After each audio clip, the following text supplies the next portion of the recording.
Oh my God. They found me. I don't know how, but they found me. Run for it, Marty!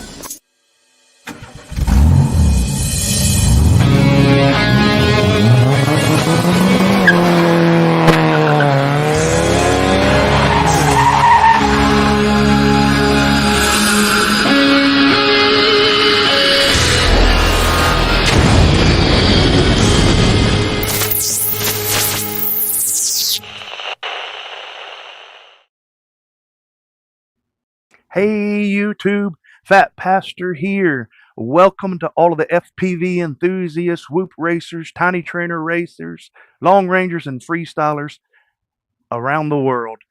Tonight is Thursday Night Live, and man, do we have a special guest for you. Sorry for the few minutes late. That's all my fault, not our guest's fault. But without further ado, welcome the man, the myth, and I would say the legend, but he is no legend. He is real, Mr. Nick Burns.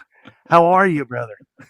I'm good. I'm good. Hopefully everything is staying. Our technical difficulty there that we got worked out is all copacetic, and we can continue forward. But thanks for having me on. I appreciate all the efforts. I know it's been what, 2.5 months coming. My schedule, it's tough. I try to warn everybody, but.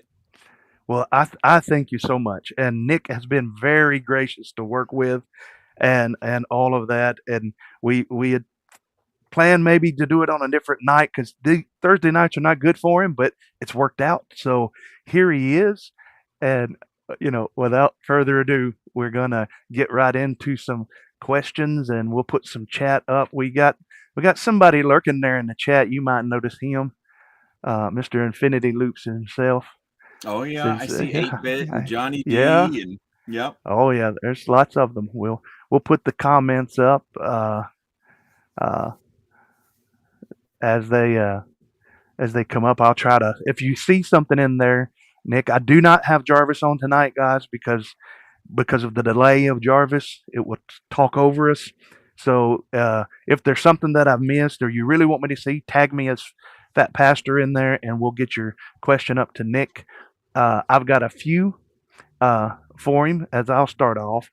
For one, I just want to say thank you for what you do for our hobby. I don't know if you know much about my channel. We've talked a lot on Discord, not Discord, but Patreon and all, and I feel like I know you from your videos, but this is the first time we've spoke technically face to face. We've had a lot of conversations, but never like this. I'm a micro guy like yourself, and I always said when I grow up, I'm gonna be like Nick Burns. So, you got it. You got it. Is that the new HDzero? This is this is the HDzero, and this is the Icon 2.5 from Avion RC. So been flying this one around. I'll probably have this out maybe even this weekend. I'll have to look through what I've got. Yeah, and if you've ever watched or anything, several years ago I had a head injury, so sometimes I can really get off on a tangent and just be like, I wasn't talking to you, Deeds. I was talking to that squirrel over there. Oh. So if you see me ramble, whatever, just pull me back. But before the night is over, I would like, after we're done, we'll go to the green room, kind of like we were before.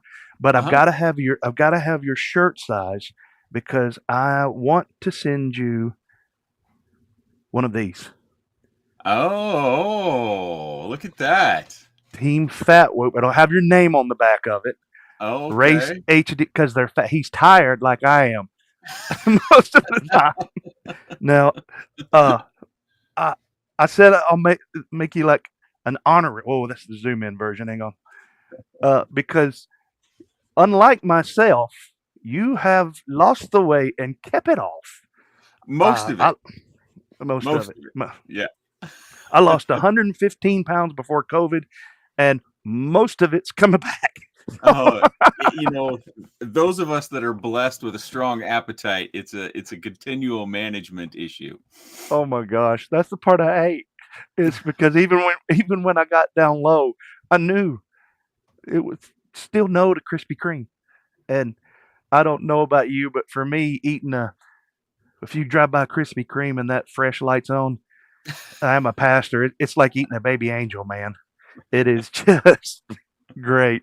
So, uh, let me ask you a few questions of mine, and I do want to bless you with or honor you with a Team Fat Whoop shirt. All that it means, you don't have to be a racer, but you race inside your house, whether you've got competition around you or not. I And win every race I'm in. that's right. There you go. There you go. Even if you DNF, right? Yeah. So let me go ahead and read some names real quick before I get into my questions, getting all um, Sure. uh, Pastor Larry was first. Digital. Uh, I'll kind of pop their names up quick. Johnny FPV. Did I read that right? Johnny D. RC. There we go. He's on again. Mr. 8-Bit, member of the channel. Something special for the members tonight. And Mr. Oops FPV is with us. And Mr. Z King. He's a big fan also. We we we both grew up in FPV watching your videos, Nick. So and Killdozer, you probably know Killdozer. If not, Killdozer is the moderator formerly known as Mike Bergman. Yes, I pieced that together through some of the Infinity Loops bits here and there. Right. Killdozer is the moderator's moderator and a great guy. And then we got, boy, that's for somebody that's dyslexic. That almost had me say something I shouldn't have. Jay Gunn is with us, so I have to be careful. So forgive me for that, Jay, if I didn't get it out there. So yeah, it says 8-Bit says he has crossed over. Yeah. Well, Nick's been everywhere though. I don't think Nick's crossed over. He's flown about every micro there is to fly, just about, right? That they'll send you. Yeah. Well, yeah, I haven't done too many builds in the last few years. I just haven't had the time or squeezing out the. Well, it's really time because you pick some parts, then you're like, I don't like that. I want to switch some things up, and then you got to order, and you get the parts in, then you retune, and every time you do a build, it's about twice as long I know. as anything else. And have you ever built one of these? A tiny trainer, I have not. I have been asked to a number of times. If you build it with the HDzero in it, it's worse than putting together a child's swing set for the first time. I can imagine it's pretty tight with all those pieces. I took a look at it. It's been a while because the tiny trainer's been around for a good long time. And I took a look at it and I was seeing all the external pieces and the housing. And I was like, oof. Can I make everything squeeze in there? And I guess my question was, with all those external pieces, will it survive my typical treatment? Yeah. Well, it's in this one. I got a 90 cam from HDzero dead out of the package. Oh. And which happens sometime, very rarely, but in the process of, I don't know if you can see this very good, and I'll make my screen bigger so you can see it a little bit better. In the process of squeezing this all in there, I don't know if you can see it. Turn it the other way, it'd be easier. I shoved this HDzero board down onto the USB and fried it. So I replaced the VTX because I fried it and got it all going good. Everything was fine. Put a new 90 camera in it. And then when I went to cinch it down just like Johnny 5, I pinched it with the canopy and cut the MIPI cable. So oh jeez. I'm glad you have taken that on and I have not. Well, and the sad thing about it, Nick, this was my 5th tiny trainer build. Jeez Louise. I have it bad. Whenever I need at least two, I prefer three of the same kind when I go to a race because I don't like to work on it during a Hmm. race. And if something messes up on me, I just pull another one out.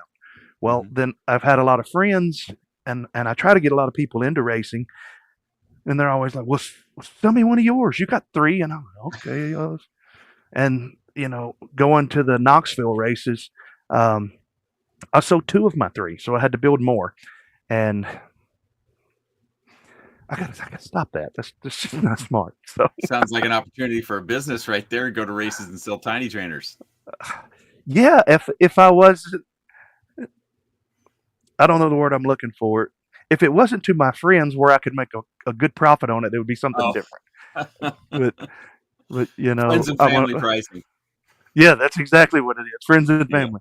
yeah. I've seen you on RC groups. You know all about people with friends and family. So yeah. Um, let me ask you a few questions that a lot of people ask all the time, and then feel free. I'll give you a chance to shoot back some at me. Um, Okay. what got you started? I've heard this. I know kind of, but the audience might not. What got you started in the FPV? Uh, well, I've had a long history with RC since I was younger. I saved up and got my first like hobby grade remote control car, the Tamiya Grasshopper. I think I'm saying that right. Um, Mm. when I was early teens, but so I'd had it off again, on again. But then as an adult, I kind of felt like I was giving all my spare time to my employer. I'd, get the family to bed and then I'd come down here and I'd log into a computer and back at work and I would whack away for several hours. And I decided I needed to take back some of that time for just myself and I needed a hobby.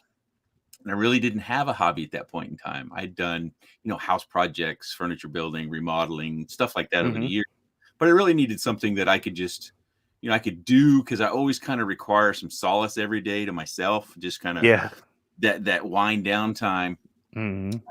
And I found, I don't know how I came across it. It was probably an ad somewhere online for the well, it's somewhat an infamous the SEMA X5C.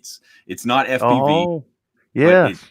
it was a brushed quad with gears and big props. Basically, it Right. looked like the old Phantom, Yeah. and I would fly that around the cul-de-sac and actually had two of those. And then kind of it started from there where I saw an opportunity with some of the components. And this is back when we pretty much had to buy everything through Banggood because we just didn't have any micro components that we could get here by, stateside. Hmm. Um, so it wasn't the SEMA, it was something else that I can't recall the name of. I had taken my Dremel and carved out the nose and I put this all-in-one 25 milliwatt camera VTX in there. Hmm. And so I had that little toy controller that, it was always self-leveling. So it was real jerky and Yes. stuff. And Right. I can't even remember what the goggles were. Some sort of big foamy box goggles that we had back Big then. Cyclops. It wasn't the one in the sock, was it? Like the little sock that you pulled over the foam? The Quantums from Hobby King, I did have a set Mm. of those, so it You're might have right. been that one. And Right. it had a big receiver you had to have on the side of it. It had Yeah. antennas, and you had all these Yeah. cables. Yeah, it was Right. it was it was backup camera screen on your face. But anyways, that was Right. kind of my entry into FPV was Hmm. hot gluing that little all-in-one camera and VTX, and then during that initial flight, I got like across the cul-de-sac and I really thought I was doing something. And then all of a sudden the camera, it got hot. Hot glue does not hold well when it gets hot. And the camera went all cockeyed in there. And I can't remember if I was only looking half out of the quad at that point, but Flying like that was, this. it was, I'm sure I was leaning, Yes. but Oh, that was my first FPV experience that I can right. recall, at least, and that really took off for me. It was because Right. my like I did some small plane stuff. I've always kind of done Hmm. small stuff, Yeah. and I did small helicopters for a time. And my line of sight skills just they never really developed. Maybe it was just a patience or time thing, but FPV really spoke to me. I felt like this is something I can do, and Yeah. I think I had I don't know, 3 or 4 of those kind of toy grade sort of quads, and I would buy different cameras and VTXs and try to wire them up to that internal flight controller and make them work. And before I actually, my first that I can recall, and sorry if you can hear some noise, I got kids in the kitchen right above me. All right. Picnic quads, if some longtime veterans might remember them. They made these, I think they're made out of plexiglass, basically, or something plexiglass like these frames. Right. And then we had these Sky boards or Sea Sky, whatever. They were DSMX. Right. They were a pain. Right. And Right. then I think Gnarly FPV made a backpack that was a camera and a VTX and an antenna all in one. So that combination of brushed motors and I think it was 51 millimeter props, that was like my first quad that I built that was, you know, really made and designed for FPV. And that was quite an adventure. That was, excuse me, one of the stories I tell was just getting that board bound over DSMX with the radio that I had took me well over 6 hours. 6 hours of trying and researching, and it didn't happen the same night I tried. It took like 4 or 5 days. So it was quite an experience. As FPV, quite frustrating. Yes, for an excited 35 seconds of flight. Right? I'll show you. I'll show you my first performance FPV quad. Now, I've been in RC myself for a long time. Old stick built stuff. But let me blow the dust off of it before I show it to Nick.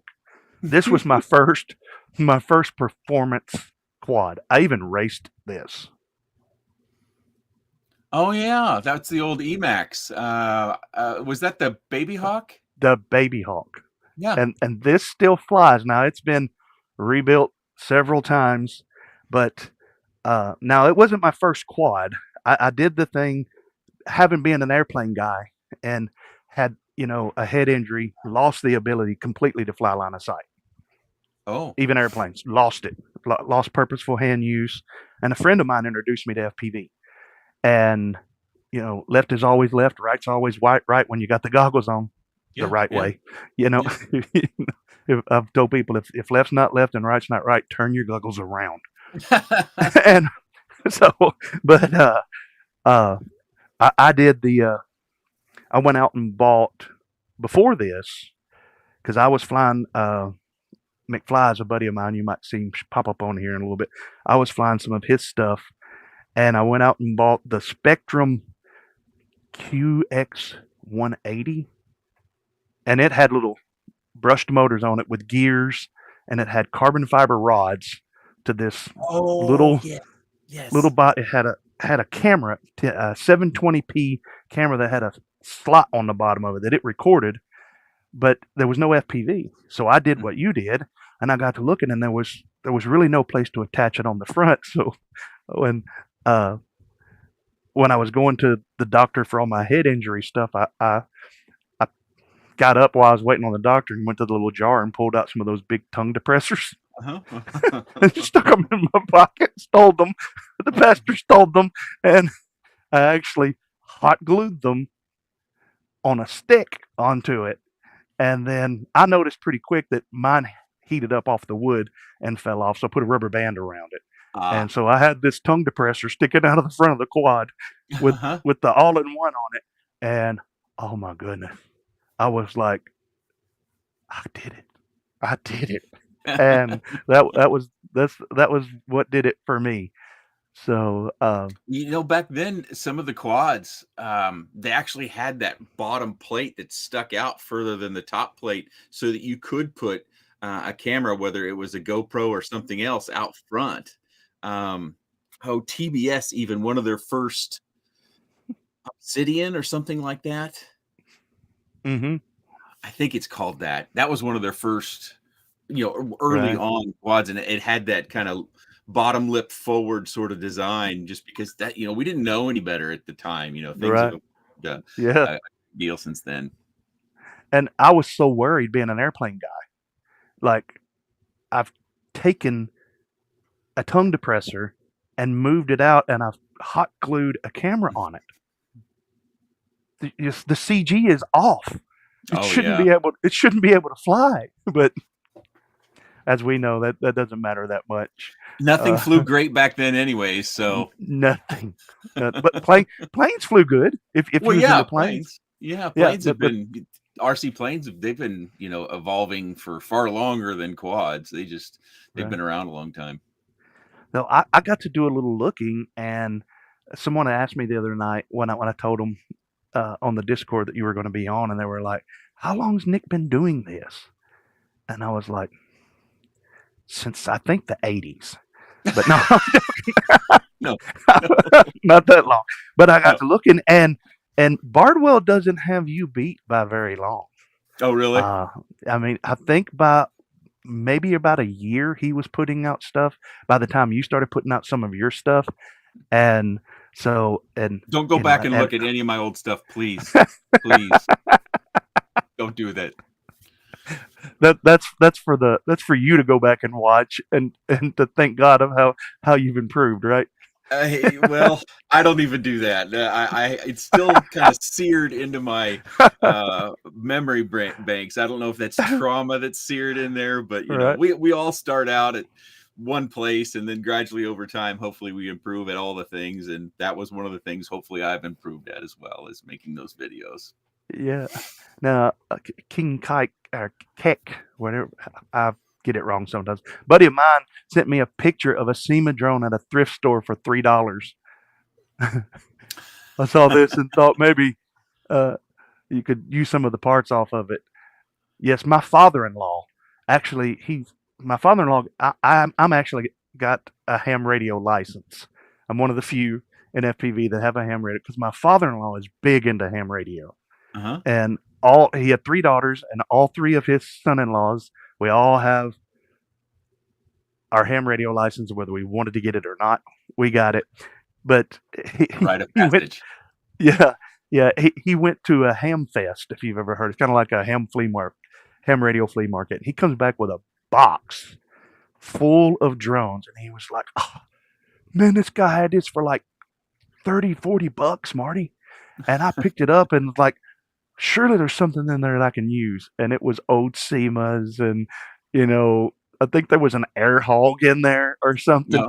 And I looked at him and I was like, there is probably something I can use. And he's like, really? And I was like, the box.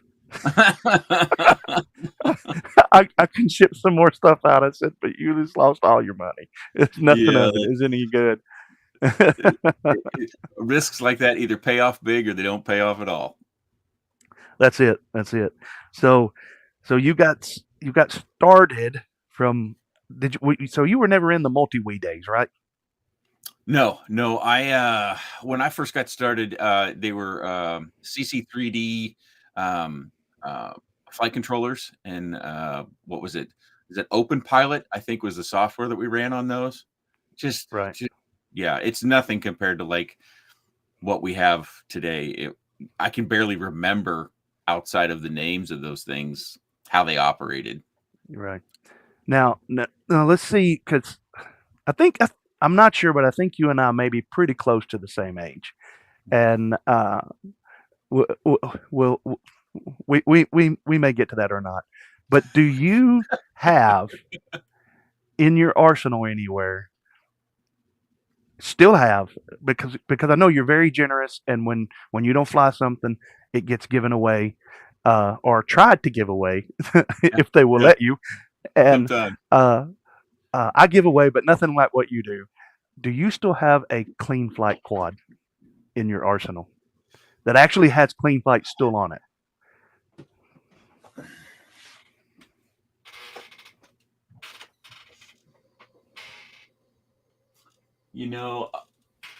I don't think so. No, I'm pretty certain I got rid of everything, or I took the guts out of something that might have had clean flight. Maybe there might be something back there, a relic that's sitting on the bottom. Yeah, I do. I actually do. I have a little 3-inch that's still got clean flight on it, and um, if I'm not mistaken, when I first got this, it had clean flight on it, but it's it has been updated. So uh, I remember those old days, and people was like, "You need to go to beta flight." No, Mm. and Well, I'm one Beta of the. Flight, Go I ahead. kind of thought Beta Flight, the name was kind of curious Thanks for the because, sub. it kind of indicates it's not really ready to be used. It's beta. That's right. It's the beta version, right? And I was like, well, when it gets out of beta, I'll switch over. Yeah. And still, people are like, "Have you noticed the newest beta flight configurator, whatever, 10.10 or something like that?" And I'm like, no. And they're like, "Oh man, you got to." I was like, "It's still in release candidate." I mean, so no. Uh, I mean, uh, I'm crazy. I'm silly like that. I am, and if you're still watching Heads, like Nick, I'm an old curmudgeon. I used it before. He said the only other person I ever heard use that word is Nick Burns, and I was like, "That's because we're a little older than you are." Heads. So my 14-year-old did not think that was an actual word. She thought that was a word I made up for, I don't know, 2 or 3 years before she Right. asked Alexa, of all things, if what a curmudgeon was, and it had a definition for it, and she was like, "Oh, it's a real word." And I was like, "I told you it was a real word." But I do make up right. words sometimes, so Yes. I can't Yeah. fault her. Yeah. I do too. And thanks for the sub for that. There, I appreciate that. And but yes, Colin is Heads. Sorry, is a great guy, and and he's like, you've got to get Nick on your show. I'm like, I've been trying. We're working it out. I'm gonna get there. Trust me. One day we'll get there. The Flying Curmudgeons. Did I someone say put that? that. Yep. I put that up but just by accident, I guess. So that's a good one. Brundle flies a nut like me. So Yeah. all right. So a few questions I ask people, which I already know the answers to most of these for you. FR Sky, Crossfire, or Express LRS? Express LRS all the way. Hey, there you go. Okay. If you're into micros, you really don't have much of an option. I mean, how many whoops have ever been available with Crossfire? 2, 3, That's right. Maybe that much. They Yeah, still right. had an external receiver. They weren't built in, so yeah. No, Killdozer. I did not call anybody Colleen. So, I'm not even putting that on the screen. So, how dare you, Pastor? I didn't mean to. My brain just leaks sometimes. So, y'all know me. It's like, You big dummy, you big dummy, you big cold-blooded dummy. I used to watch Sanford and Son. oh, I love Sanford and Son. It still comes on every now and then, but I tell people all the time, yes, I am a pastor, but I love Airplane, Hot Shots and Robin Hood Men in Tights and Blazing Saddles. These are the kind of things they cannot make movies like this today. No, they cannot. And they would be run out of the country. So, funny story. Are you familiar? You familiar with the movie Airplane, right? Yeah. Isn't Well, there like when 4 of them? Well, 3 or 4 of them, yeah, Yeah. but only one of them's really any good, right? So, but Leslie Nielsen was the star. Yep. Just want to say good luck. We're counting on you. Wait, just want to say good luck, and we're all counting on you. And he keeps doing it. But anyway, when I was first in ministry as a youth pastor, I grew up in the 80s.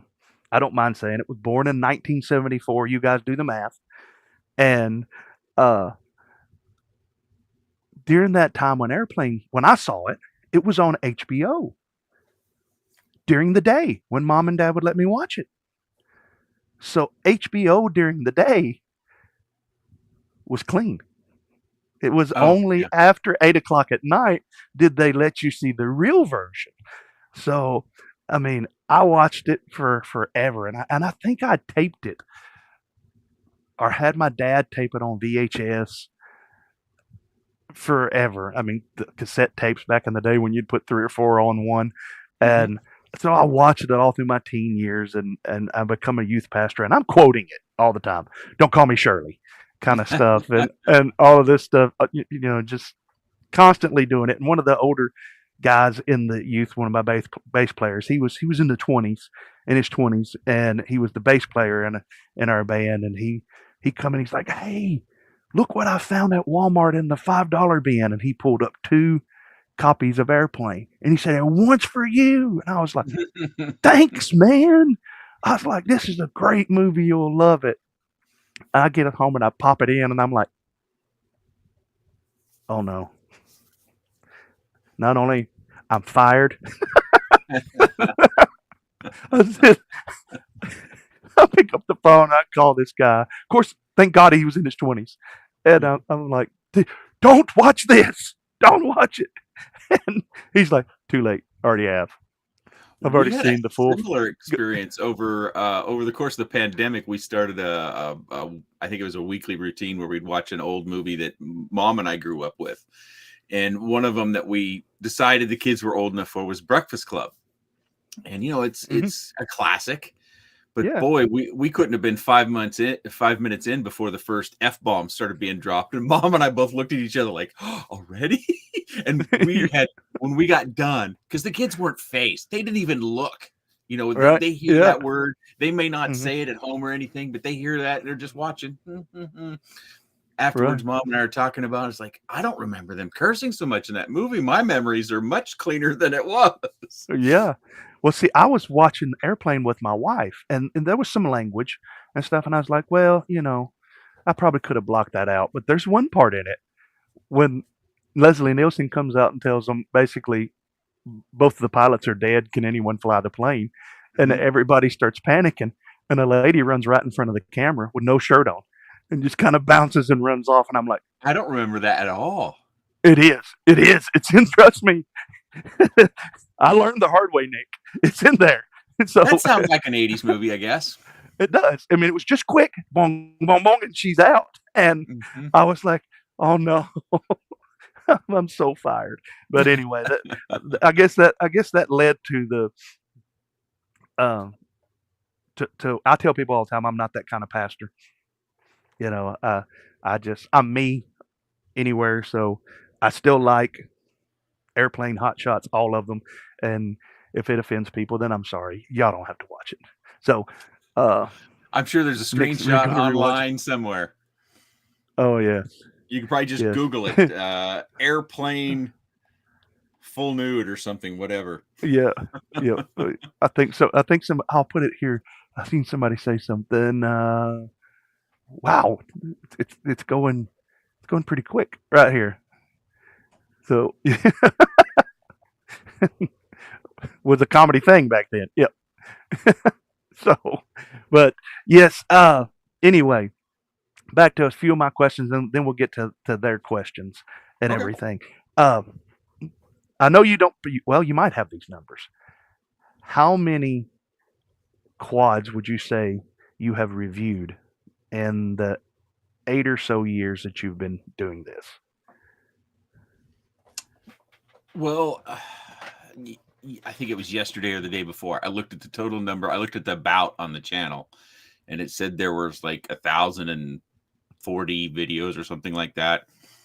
Now, some of those would be like samples that I was uploading or something like that. So I would have to say, as far as quads, it's probably maybe 600 or 700. I'm guessing. Wow. And I really I tried, and and I have people ask me all the time if you've ever watched one of my reviews.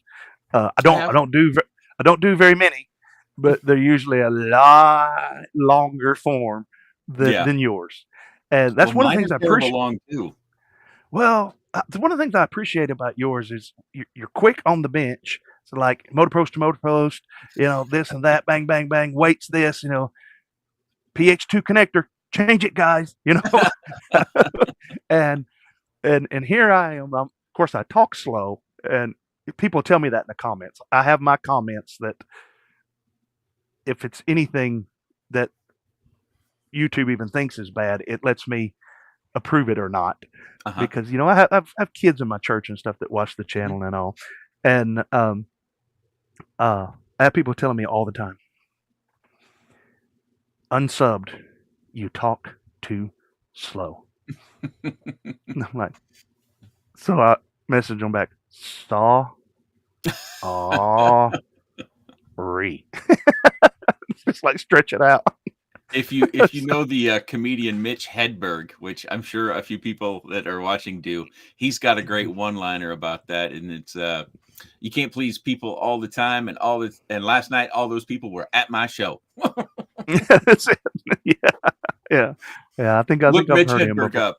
If you guys aren't familiar with him, look Mitch Hedberg up. He's passed away from an overdose many, many years ago, but he is so uniquely funny, and I go back and look at his old videos from time to time myself. Yeah. But I do appreciate it that, and I'll say that when a micro review comes out, I don't care what YouTube recommends. I skip to the Nick Burns first because I feel that, and I know so many people have told me that I feel that I'm going to get the straight of it.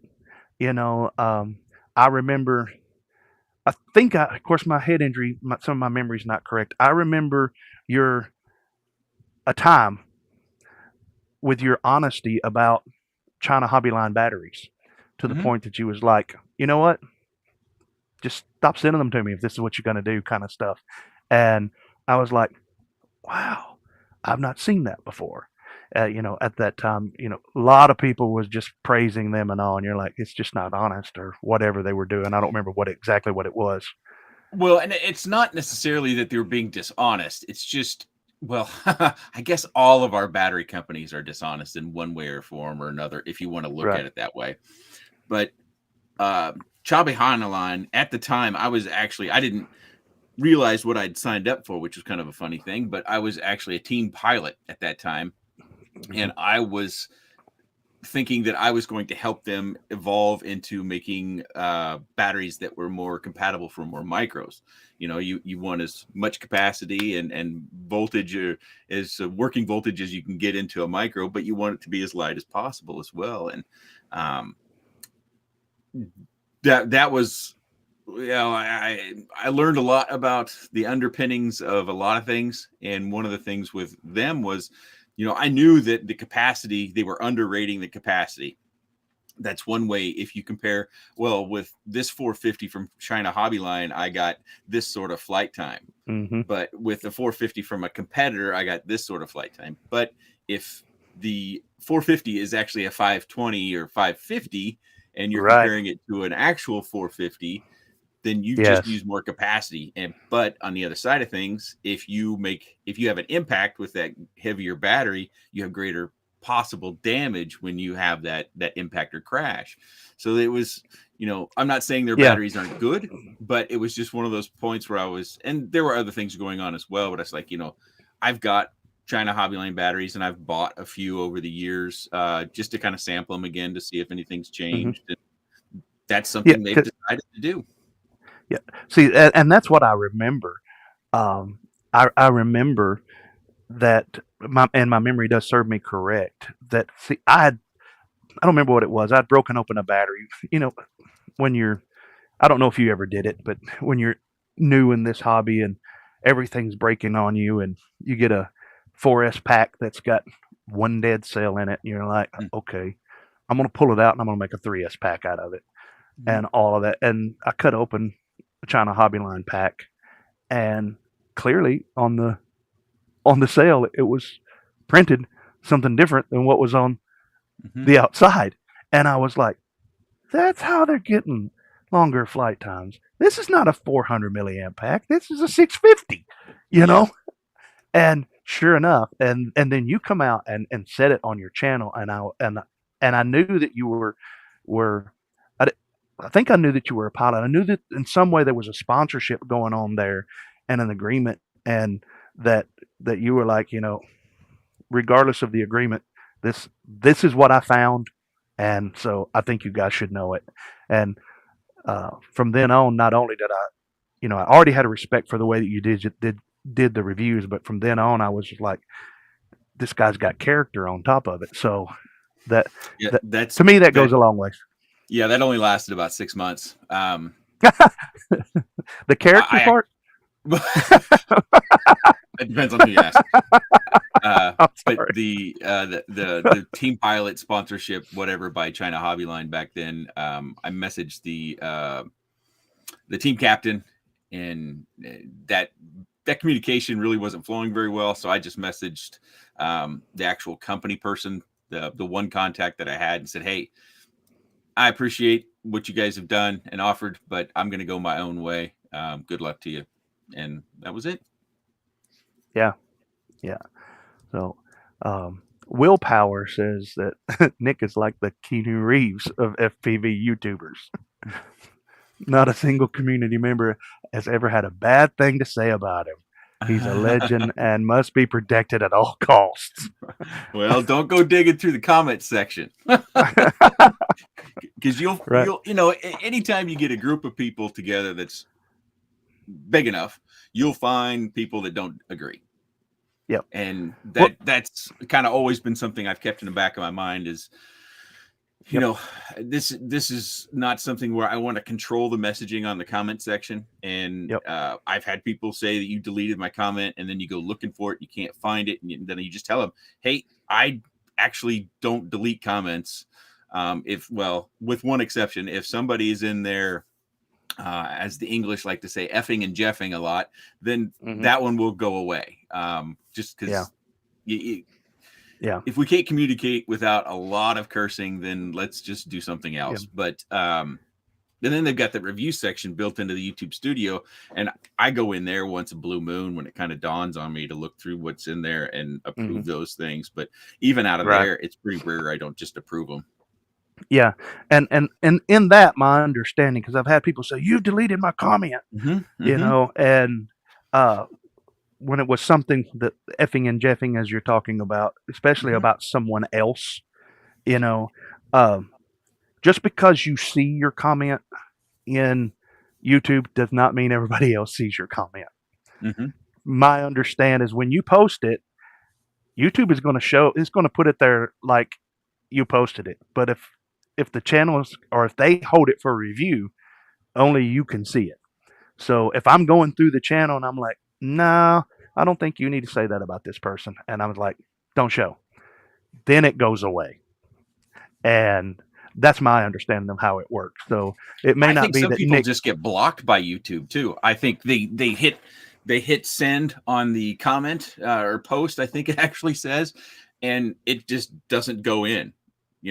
I've actually seen that happen to me when I'm going through the comments, on the YouTube section, YouTube studio, where I'll type a comment and then I'll click that reply button and it'll just spin. And it's like, it's not going to submit it. So that could be happening. Maybe they got flagged because of other comments they've left, and then YouTube, it built up and YouTube just went, nope. Yep. So it's hard to say. YouTube has a mind of its own. It does. And King Keck, I think I'm getting it right, says that YouTube unsubs you from channels randomly. Yes. Some of my close friends that I watch everything that they put out, I'll go back later. One of the members here, I watch just about everything he puts out, and went on to share one of his videos on the channel the other day, and it was down at the bottom, "Subscribe." I'm like, "What? I've been a subscriber since the beginning." But they'll do it to you there for sure. So, by the way, have you seen where I can't remember the exact phrase, but if you in your video, if you say, if you like what you're seeing, be sure to hit that subscribe button, and the subscribe button will have an outline. If they're not subscribed, that's kind of like LED lights going around it. Or if you tell them to hit the thumbs up button, it'll do the same thing to the thumbs up. I've seen that a few times. It's pretty cool. Yeah. I don't know if it's OBS or what, but if you do like a thumbs up, and let me see here, I don't think it'll do it on this. Then yep, see that? Oh, yeah, I see it. And if you do this, let's see, let me turn my camera. Get my big mullen out of the way. Is that a Melon. Streamlabs thing? I don't know what it is. It's not Streamlabs because it does it. Let's see here. See if this will do it. I gotta find a place where my head's not in the way. Not one. I need two of them. Oh, look. So yeah. So it just does it. So I don't remember who showed me that. It might have been Killdozer or somebody. I don't remember. But no gang signs, Pastor.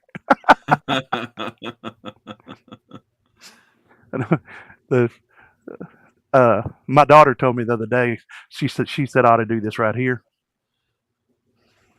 and I was like, "What's that for?" She's like, she's 27. She's like, "Dad, that's haven't you ever heard of welfare?" And I was like, "Yeah, okay. Why would I do that?" She's like, she's like, "Because your name is Marty, and I was like, "No, no, I don't know all of the gangs. I guess I better be careful because they might come knocking on my door." So you just signed up, and you didn't know it. Only way out is get a beating. Oh boy. Of course, I'm a country pastor. I'd be like, "Okay, let's start." So, let me see any other of the other question here. Okay, I know the answer to this: 65 or 75 millimeter. 75 milliliter. Okay, 1S or 2S. 1S now. It used to be 2S. I used to be a fan of 2S if you go back a couple of years. But 1S has gotten way better in the last couple of years. Yeah. You were going to say something about that one in your hand? These.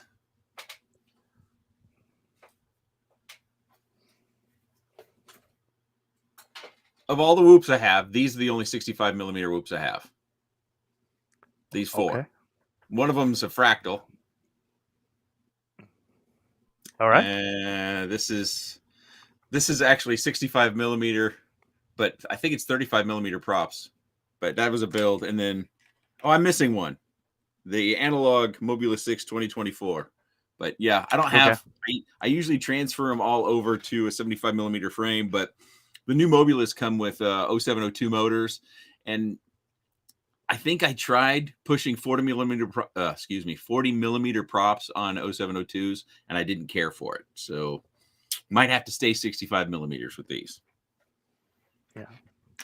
And by the way, Heads knows that he can clip anytime that you want to from my channel. Even my feet, you 90% freaks. Your feet? Which I am one of. My feet. If you have enough points or something, there's a thing will come up where one of the I think it might have been Brundlefly. I don't know. I'm not for sure, but one of the people was like, "Hey, Pastor, while you're at it, show us your feet, because are you barefooted?" I was like, "Yeah, show us your feet," and I did, and now you can do something, and the 90%ers can explain it. Yes. Right there, from the man himself. I got them two toesies, bastard. So there's something. Watch him, and if you, I think it's called slaps, if I'm correct. If you get up enough points on his channel, you can buy a slap or something, and if you get it right, you get to see. Oh, that's some of the ugliest. They do the humble bucks and the gambling. That's right. Right. You get to see some of the ugliest. Right. Some of the ugliest feet in the South. Now, let me ask you a question, Nick. I don't know. I have to go back to the whole feet thing. Okay. Because I get teased around the house about my feet. Right. One, I'm not a tall guy, but I wear a size 12. I'm 5'10", 5'11" in a good day, and I have a size 12. But my toes, my kids say, are the size of their fingers. Okay. You can pick stuff up with them. I pick stuff up with my toes. So I find them extremely handy sometimes. And because even when I lost weight, the older you get, the further down the ground is. No matter what you drop, it's like this last 6 inches here last year. So, but and on top of that, when I was 15, I had just series of ingrown toenails on my big toe all the time, just one after another after another. And the foot doctor, after removing my toenail several times, poured acid on it. So I just have like a nub of a toenail on one. So one of my big toe looks like it's wearing a hoodie or something. And it's nasty, but it's nasty. So let me ask you this, because I was actually sent this very graciously from Newbie Drone, and I'm not going to be doing a review on it, but I'm going to be testing it, and I'm surprised that I haven't seen it on your channel yet. But it's the 65 millimeter HDzero. Yeah. And something, if you'll notice about it, unlike most other, that VTX sets even. Yeah, it's not raised up higher. Yeah. And you had to, if you see I don't know if you can see it. Let me make the screen bigger. You could tell the motor plugs are lower than typical. Yeah. You see the USB right there where the battery would slide in the cockroach frame? Mm-hmm. They've added these little TPU things to put your motor in because the board sits down lower. Yeah. And so far in my flying, I've not really got to hammer down on it. But with the exception of this, which has got to go away, I am impressed with it so far. And so you don't secretly have one back in the back there that you're fixing to spring on me like next week, do you? No, I don't have one. I promise. No. Okay. Well, I'm not planning on doing a review anyway, but because they didn't send it to me for a review, they sent it to me for testing and get back to them and all of that. Because I do, if I don't, I specialize. My wife tells everybody that Marty specializes in stupidity, and she's right. She's more truthful than I am. But if I specialize in anything on this channel, it is HDzero. I love it. I like it, and I don't care that my Whoop weighs 7 grams more than everybody else's. I'm not that fast anyway, Well, soon it won't weigh that much more. As soon as you get your hands on some of those ecos. I got them coming. Big shout out to Tom from Defiance RC. I got both. The bind and fly. Defiance RC. I've noticed that when I look for product, that Defiance comes up quite often. Tommy Wang, good guy. Okay, all right. Or Tom Wang, good guy. Doesn't really get out there, and he's not pushing things a lot, but tends to have HDzero stuff before a lot of other people do. I wonder how he manages that. I'll tell you what I've been told later in the green room, but it's one of those. I'm doing one of these Madstex thing. I know, but I cannot say. Okay. Well, when it comes to manufacturers and really everybody that has a business in FPV, I keep my communication pretty light. Mm-hmm. I don't really ask them too many questions, and I don't tell them too much about my thoughts on stuff. And unless it's after I've got their product and I can say, hey, I think you'd be better served by doing this, a slight redesign or something like that. And I would say 95% of the time they don't do it anyway. So Right. Well, I have been trying to get in with Happy Model a little better than what I would like. I would like for Happy Model to send me HDzero and Whoop stuff. And back in the earlier days of my channel, I've had a little run-in with them or two. Because, oh, really? Well, I mean, you remember back in and I tell people this at Whoop races. as far as binding flies, two of the best binding fly whoops is Beta FPV and Happy Model. And really, as far as their fail percentage out of the box, neither one of them have a good track record. But in the hobby overall, Right. but when it comes to whoops, they do.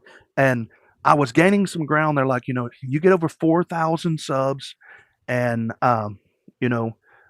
we'll start talking more. And I did few weeks ago, like a month ago, I surpassed 4,000 subs, and then someone else that I consider a friend, another person that I've never met them in person, just saw them over, online and talked to them several times, come on the channel and was talking about how some drama going on, and I just shared what I believe, and I said, some of the people that scream tolerance the loudest are the most intolerant. And if you don't like that, me saying that, then unsubscribe. And if it still bothers you, email me and I'll send you a small can of Play-Doh that you can sit in the corner and smell and get to feeling better. I lost 150 subs in 2 weeks. Oh man. So I'm now just now back to 3,900. But you know what? I don't care. The guy that I was. It's surprising. I most of the stuff that we buy in the micro world, I shouldn't say most, there is a good percentage of it that are made by the same companies that are making the Happy Model and Beta FPV stuff. Right. And when no matter I what think they about, when I think about our micros, specifically our whoops, they're more sensitive. There's no two ways about that. Like if you plug one in and it sits around and you don't take offline, the VTX, especially when it's on the all-in-one, it heats up, and the hotter it gets, the worse lifespan it's going to have, or it's going to get so dang hot that something's going to burn out right there on the ground. It's just that element of trying to get the weight down so much does not bode well for reliability. Yes. And I was telling someone the other day, well, just last night, I believe they had a Mobula that the VTX just turned blue on them. And, generally that's a sign that it's gotten too hot and it's about to die. Wouldn't that be the camera and the IR filter maybe got overheated? It could be, because I think the camera was like right on the board or something. I don't know what it was, but I was like, yes, Killdozer. That was the whole snowflake part that did it. But anyway, well, Brundle here is asking when you're going to have your Meps King review out. My Meps King. Let me Isn't see. it Meps Where's King? that? Yeah. From Meps Brundle? King. I don't know. Where do I don't see him. Oh, I see it. Oh, yes. Okay, there it is. No Meps King review. Nick or Pastor. I don't even know what the Meps King is. So Nick's more in the tune there, in the loop there than I am. Yeah, well, the short answer is no. The friend request via Facebook from the Meps King rep has been left unattended to. Okay. But they had, as things on the internet go, they had some sort of really strong contract about, yes, I remember if now. you were going to do a review for them, that you had to agree to all these terms, and all these terms were not going to necessarily bode for anyone actually doing a review, but to make an infomercial. But I had not heard about them until that stuff all started to come out anyways, so it was not a big deal. And quite honestly, I don't think they have anything in the micro arena anyways, and these companies, I don't think, pay attention to that. It's my inbox is full of weird companies offering to send stuff for review that have nothing to do with quads, toothbrushes, vacuums. It's like, we find your channel really interesting. You're not even looking at my channel. Right. And that's another thing. I'm so glad that I have not seen the Nick Burns review of an e-bike, and because usually, the one wheel I can understand, but No, I have seen that meme kind of. I think it's kind of a meme running around, and the 90% crew, they talk about that quite a bit. And I think if well, my kids all have bikes, they don't need a bike that's self-powered, and I don't live in a place where a electric bike comes in all that handy. So no, thank right. you. Yeah. See, for me, the last thing a fat boy needs is an e-bike. Because my wife will look at me like, because she's not big like me. She might be fat past her wife, but she's Well, not what are big the like me. weight limits on those things? There's a couple of them that I could still fit on. Oh, well, see, I didn't know A few. if they had 500 pounds or 180 pounds. I didn't know. Now, see, there might be a market for me to review them though, because then I'd be like, e-bikes for fat guys. Everybody says it gets 30 minutes. I get 7.5. Watch. Fat whoops, right? Heavy duty series of e-bikes. That's right. Right? Duty. Nick said duty. You don't have to cut that. So, oh boy. Duty. Heads will probably have that on there. That'll be a slap in 2 weeks. You give him 2 weeks, it'll be a slap. All right. Fat Pastor's Rascal Scooter. Well, we're getting off on the squirrels, aren't we? I see Gildo's I have a couple more. If I've accepted anything non-quad related. I don't think so. Oh, nope. That's not correct. Geez, I don't know how long ago this was. HGLRC sent a quad and a couple of things, and inside that quad or the box was a pair of earbuds, which I went ahead and just used them a little bit and made I don't know if I included that in a different video or if that was in a video all of its own, but anyways, I don't have them anymore. My kids use them and lost them, I'm sure. Yeah. But that's one thing that wasn't quad related. Now I got sent a Sane Smart soldering iron, which has now become my daily driver. Yeah, so, but that's quad related. That's building. Yeah, right. So, but yeah, and I don't get sent a lot, and I was actually told at one of the Knoxville races by somebody that would know. I'm not gonna dox no more names than I have to. That if you get a discount over 20 to 25% from a reseller or something like that, then you can consider yourself sponsored. And I was like, really? Well, I've been a sponsored pilot for years. I didn't know that. And it's like, well, if they're not telling you you're sponsored, you might not ought to go out there and do it. Just accept the discount and keep going. And I was like, yeah.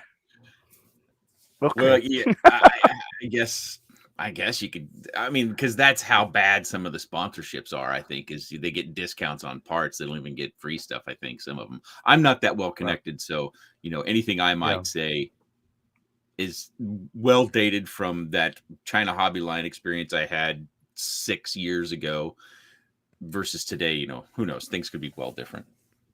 Right. So of the three, last written down question I have for you, Nick. Okay. All right. Of the three, if you had to choose one to stay with and their accompanying goggles, would it be DJI, HDzero, or walksnail? Not analog. So we're only considering the video system, not necessarily the goggles.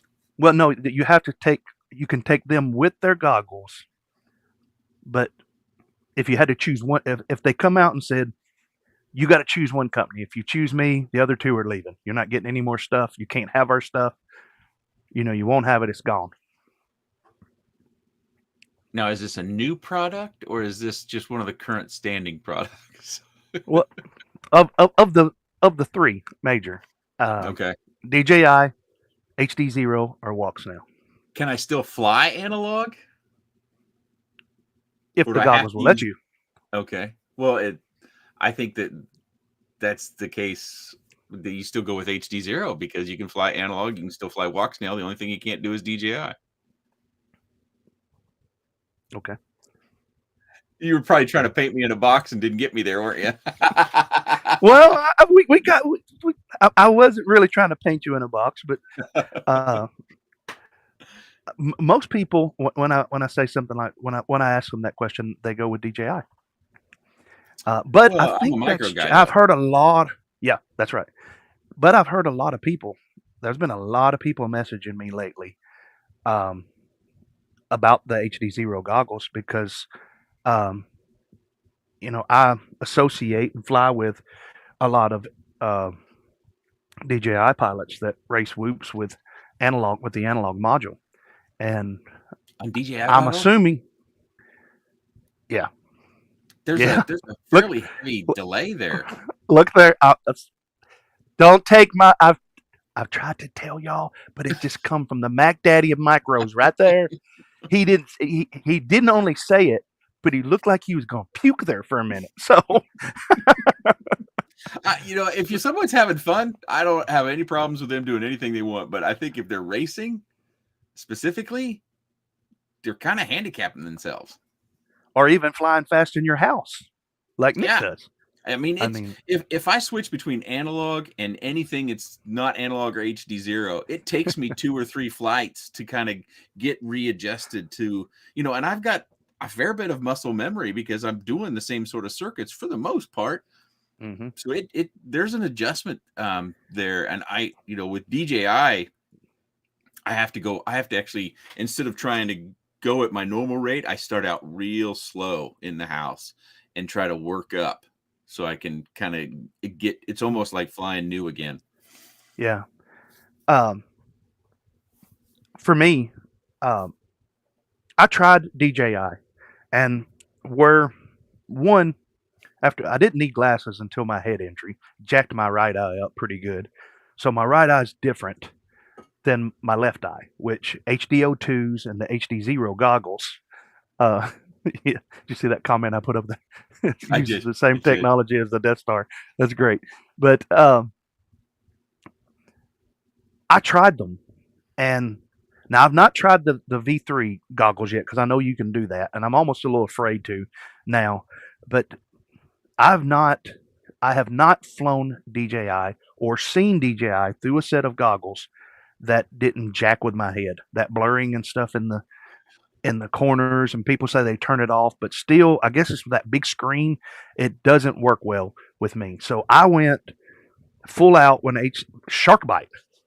I went Shark Bite when Shark Bite come out, and I still got a couple of the very first V1. I got one on a tiny trainer, the first Whoop boards that come out, and I flew pretty much exclusively that and analog with Express LRS. So latency lowered. I came from Crossfire, so Express LRS lowered the latency again. And then when walksnail come out, I bought the module and all that stuff, all the walksnail stuff. Nobody sent that to me even at a discount. All of that was full price, and I hated it. It was just to me, and I just was like, "How can you fly it?" And you will probably never see my first flight on a new DJI quad make the video because my first flights, I experienced some, I think, of what you're talking about with everything just seems a little bit odd, and it's almost like your eyes are kind of rolling around a little bit. If you do see a first flight from a DJI quad for, in one of the videos, it's probably in the crash reel because I crash all the time on the first flight because I'm just off a little bit. Excuse me here. While he's getting something to drink, Killdozer said her pastor's allowed to hate things. Yes. I just got a letter today from all of them telling me that along with them, I should hate you. Whoa. No, I'm joking. I'm joking. Mike knows better. But yes, there are things that we should hate. As far as DJI goes, I get the appreciation for it. And it's interesting that we can make micros still fly pretty well with that O3, that heavy O3 in there. But really, when it comes down to DJI, the only DJI-based quad that I would keep that's still in that micro class or is the Flyland 75, and that's that one has the naked decased camera and O3 unit on it, so that brings the weight way down comparatively. But I still prefer to fly as light as possible analog. Yeah, I like analog too. Now my preference is HDzero. I just like it, especially I do a lot of LED type racing. You know, I do LED whoop races in my church, and you know, some people think. I mean, I've got messages. Oh, I bet I've got 1,000 messages that it's sacrilegious, and you know, what if somebody runs their quad into the cross or something? You know, because we the first time I built the infinity tunnel and we set it up on top of the pews, and then we'll fly under the pews like Beggar's Canyon with a light under it. We call it Beggar's Canyon. And one of the guys was like, I'm having so much trouble seeing. So we kind of put there's a cross on the sound booth in the back that one of the ladies in the church made. So we kind of put the cross right in the center of your view going out. And it's just like, you know, she gives you I told you, yeah, it's like focus on the cross and you won't go wrong. In Infinity Gate, and people are just like, that's what if they run into the cross and all of that stuff, and I'm just like, don't approve. I'm just not going there. I don't go there. So, but yeah, people don't get it. I got this thing. This is That's the a nano walksnail. there, Yeah. This has amazing video, but at 400 milliwatts, I think it's as high as the light goes. When I sit in the back of my house and fly, putting my house kind of like what you do, but you know, when the house is in between you, you know, you're out there by the pergola and the pool and stuff, and I've got a patio and a camper, and when I get out in the road, the image is stuttering like, and it's just horrible. But HDzero at 200 milliwatts, I've just got sparkle all through it, but it's still just as smooth, you know, until for me, HDzero is still just as smooth until you get the full rainbow. And then, you know, and if you're out in the open, just pop up. If you're not under trees, or just pop up and get yourself some elevation and they'll come right back. Yeah. Thank you. I'm glad you saw that for what it was, Mike. The video systems, it's impressive what DJI can do. Well, it's not that impressive. They're a huge company. They've got all sorts of money. So maybe I shouldn't be so effusive. It's impressive to those of us in FPV that have, you know, struggled with analog video reception and 25 milliwatt VTXs for a good long time. And Walksnail's trying to make strides, and they have their own struggles, and it seems like they might have just kind of a problem as far as in-country business practices go. Maybe. I don't know. But I read the comments from people that are saying, you know, that DJI is, you know, somehow getting these companies to not offer walksnail or HDzero on their bind and flies by either giving them a huge discount on the O3s or just paying them outright. I don't know if that's true or not, but I mean, that's disappointing. I'd like to see more competition so that they could all flourish. But successful companies aren't in the business of allowing competition to flourish. Right.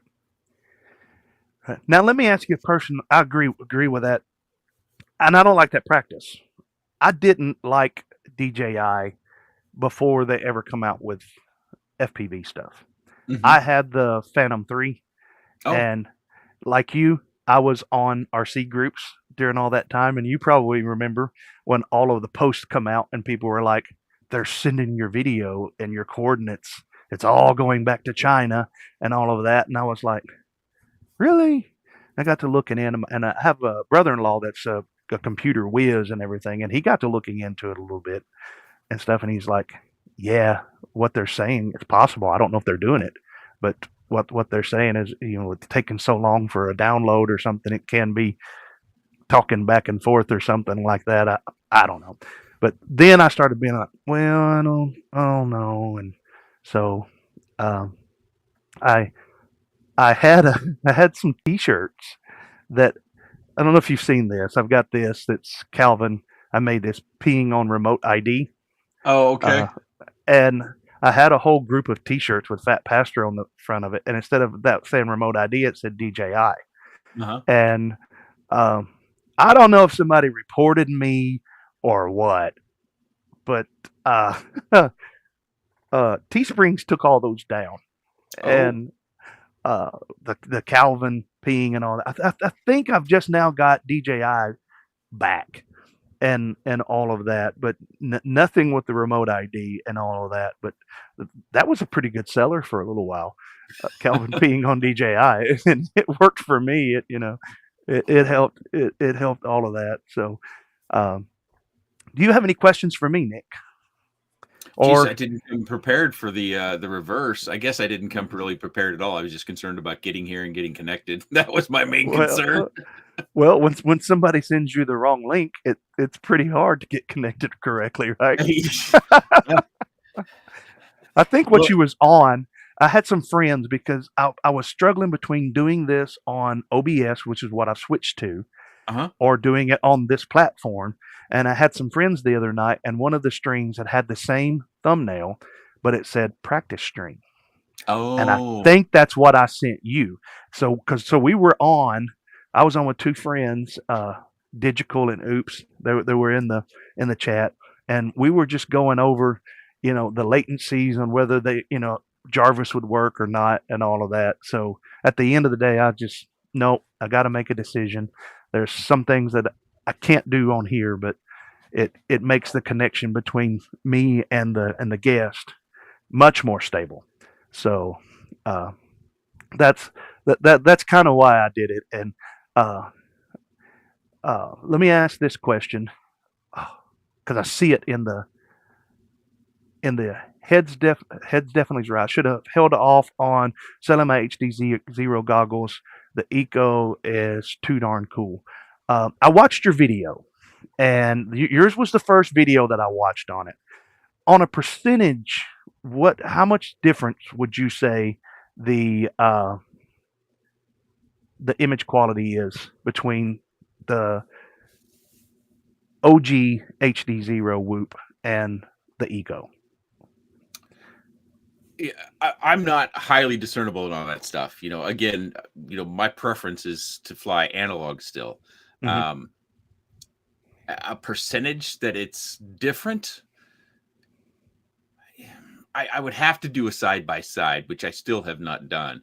But if I have to guess, I would say there's a maybe a 10 or 15% difference, and it's probably going to be seen mainly outside, where your focal distance is different. But I think inside it's very comparable, and depending upon your view, you may even think it's better than like the old the nano camera that HDzero. What was the light? Yeah, the light. I think there was two versions of that one now. Yeah, maybe. Well, see that's what I was going to add to what you said here. This is a difference between this one that I'm probably going to point out to people. This has that little nano camera on it, but this is the V3. Notice that lens. It's that same tiny camera, but this is the V3 nano camera, and it's clearer. It's quite a bit clearer, and I have taken it outside and not flown it because it was still wet and all of that around here. We've had like a ton of rain. Inside, I don't think I'll notice much of a difference with this. Outside, you will. So I'm thinking it's probably going to be pretty close to the same thing with the Eco, which is coming.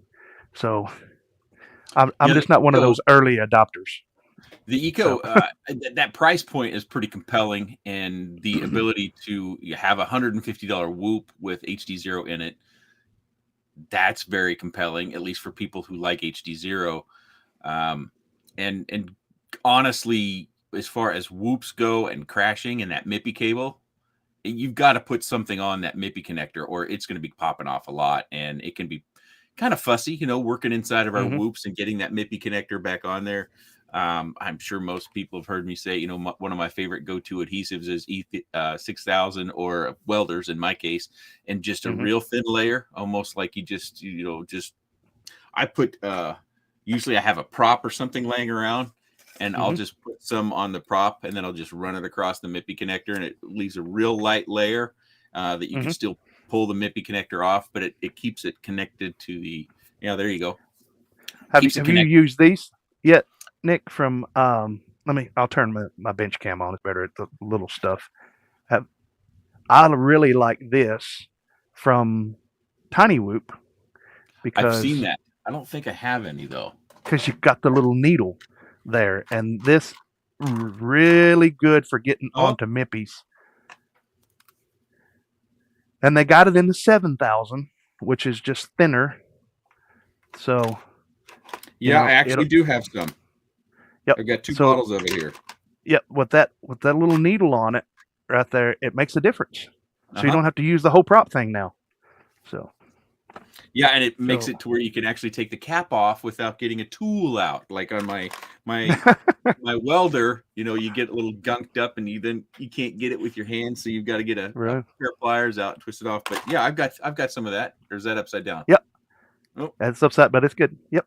That's it. And it's really basically the same thing and works just as well, but you got the little needle there to you know keeps things clean. You can use that to smooth it or put it on there as well. A little applicator. right. Yeah. Yep. Get it right in the vein. That's Mhm. what the needle's for, right? So Mhm. so all right. Guys, you got questions for Nick?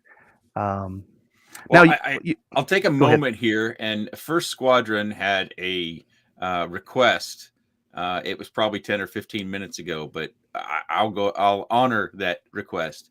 Stickers. That's right. Yeah, and stickers. That's right. I don't know And why that ever started. I don't have any but idea. I think you've influenced because people now, if they open up a box and they're like, no stickers, I was robbed. I'm telling Nick. I'm messaging Nick right now. So and so The funny FPV thing is, doesn't put stickers in the box.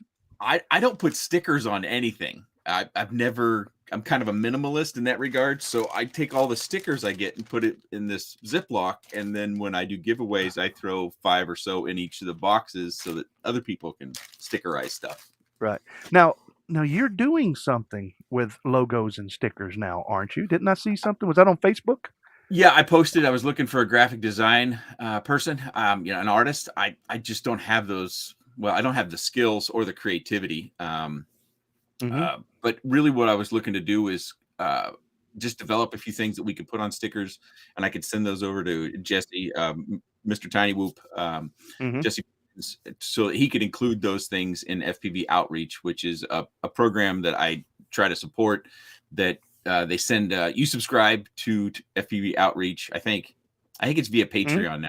Yeah. And Yeah. it's like $15 or something like that, and then they send you stickers, and then they take that $15, probably minus their operating costs, and they try to take RC. Right. Oh yeah, they try to take RC into children's hospitals in the Colorado area, and so yeah, I wanted to get some fresh stuff because I've had the same channel logo and stickers for I don't know years, and I just thought people might want to see something fresh, and it gives me an opportunity to send Jesse something else to include on his sticker packs. And maybe there's the possibility that one day I'll set up a shop. Heads says it's easy to It is.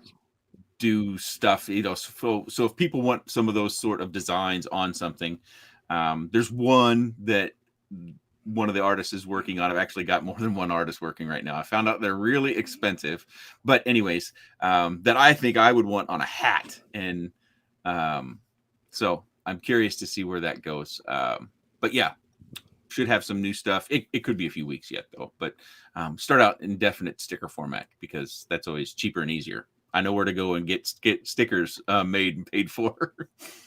Right. And if I can make a recommendation, because I've tried most of them. This spread shirt, they're really good to work with, and one of the things that I like about them, and there's a link down in the description if you want to go buy any Fat Pastor merch, is I've got the whole rise up and meet me in the air, which I close my messages with, or my messages, not my sermons, my videos with. But the good thing, the neat thing about these guys is you can customize all of your shirts. This is the standard rise up and meet me in the air that I had someone make for me. But you can take any of the images, the Fat Pastor logo, and you could put it on the arm. I do the FPV Pocket Pro-Am stuff too. Oh, okay. We do races at the church. I'll set these up. Good way to get kids involved in it. And we set up a little racetrack, and we'll race those little Pocket Pro-Ams. And that image, even though I had it made up, it's not copyrighted. If somebody wants to do it and take it and make races, go right ahead. But you can take any of these images and put them anywhere. And then you can have your name put on the back of the shirt. One of the guys here, we were cutting up one night about, I'm a crap pilot, and I think they were trying to get me to say it, and one of the guys come out and said, because we were talking about Mexican. This is my channel, Nick. We were talking about Mexican steak. Like, if you go, I don't know if you've seen it, but it's back during COVID or right after COVID, you could go to the supermarket, and there with the regular ribeyes, it was like Mexican, or a Mexican steak. It's like a Mexican ribeye, and it's a lot cheaper. So I thought, yeah, I'll try it. Actually, says that on the packaging? I think, well, here in Tennessee it did. So yeah, I think it was literally like Mexican steak, and it was like shoe leather. And so we were talking about it, and then somebody's like, "You're a shoe pilot." So I had this made up. I'm a shoe pilot and all of that. So I'm gonna send that out to Lamone. What was that?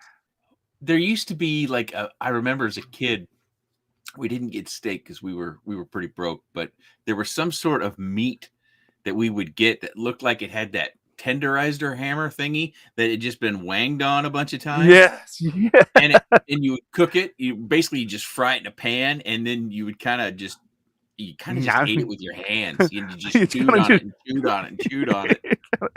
Kind of gnawed on it like it was a melting hockey puck or something. I remember that gristle or something. Yeah. Yeah. That might have been Mexican steak. I don't know.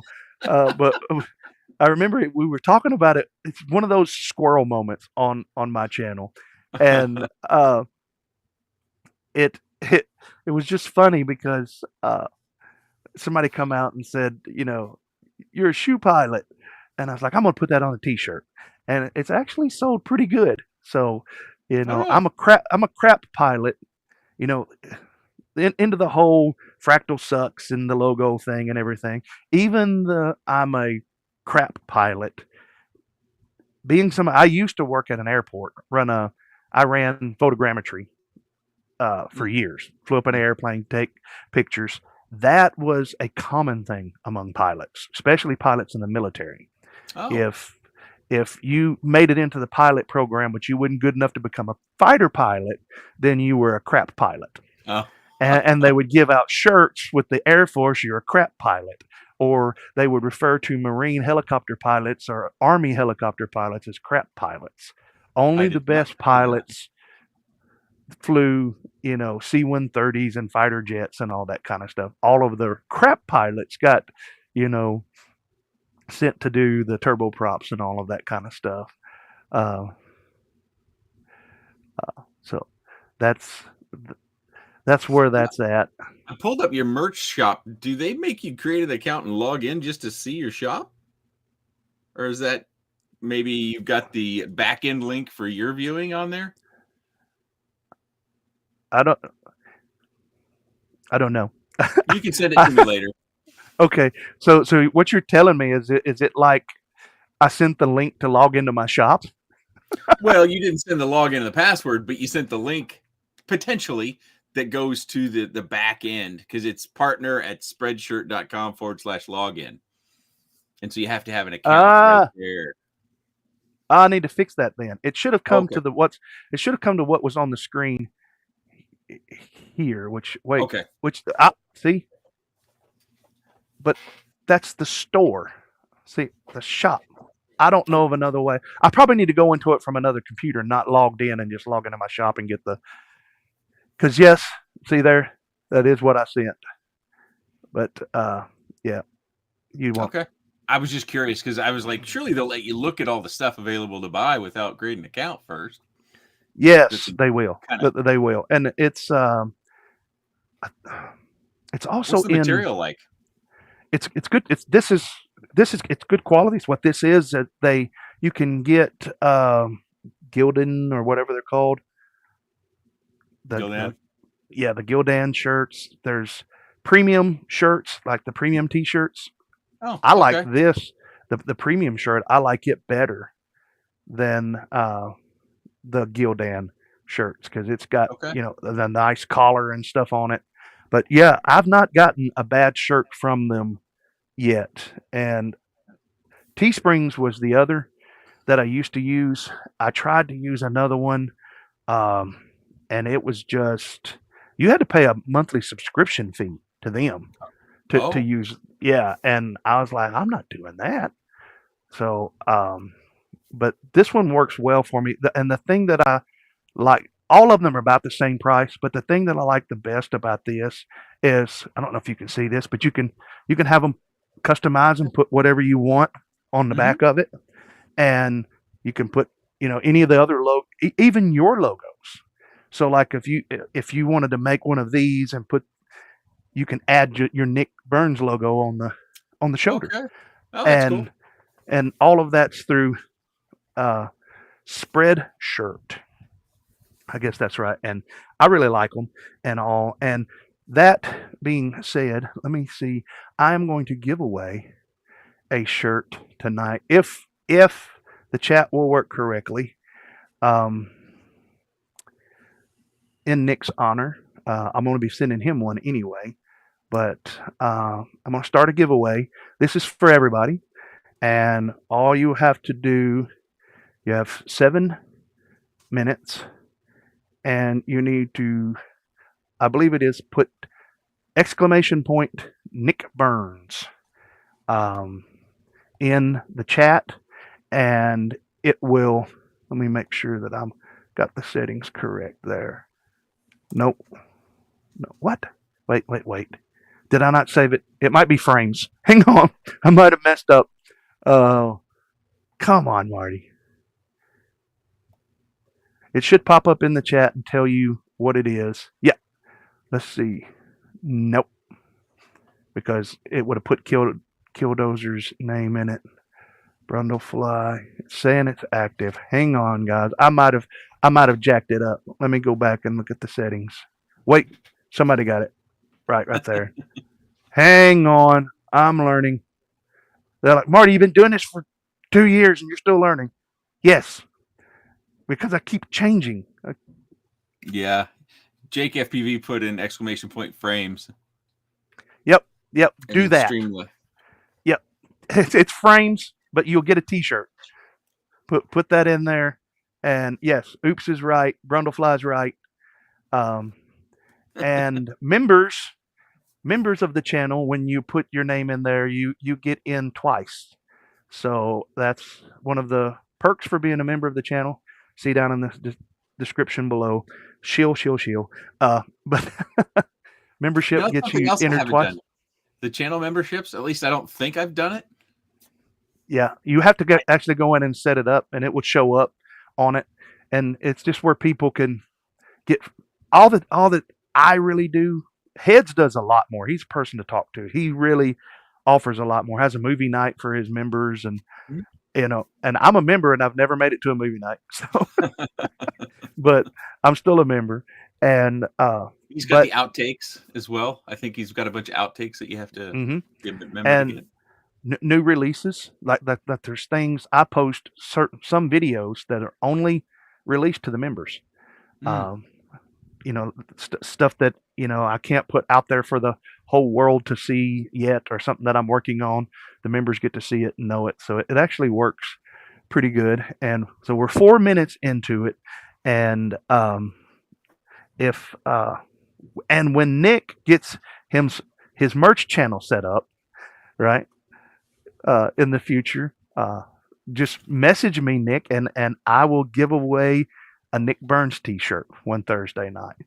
Well, there And should be a Nick Burns T-shirt available. It doesn't actually say. It's just got this mug on it. The wonky nips from Infinity Loops. okay, I don't think it'll be sold on the Infinity Loop shop, though. It'll be sold on Boner FPV's shop, I think. okay, He messaged okay. me earlier and was asking about that, and I was all for it, selling it in whatever way, but he wanted to make sure he got my illicit approval because it has my mug on there. So that will be available at some point in time. I'm not certain when, but Yeah. Heads did an unboxing and he had one of the shirts. So Okay. and Boner sent me one as well, but it just hasn't arrived yet. Yeah. And by the way, I did get my Fractal shirt, my Fractal Sucks hoodie, but past January, thank you, 8-bit.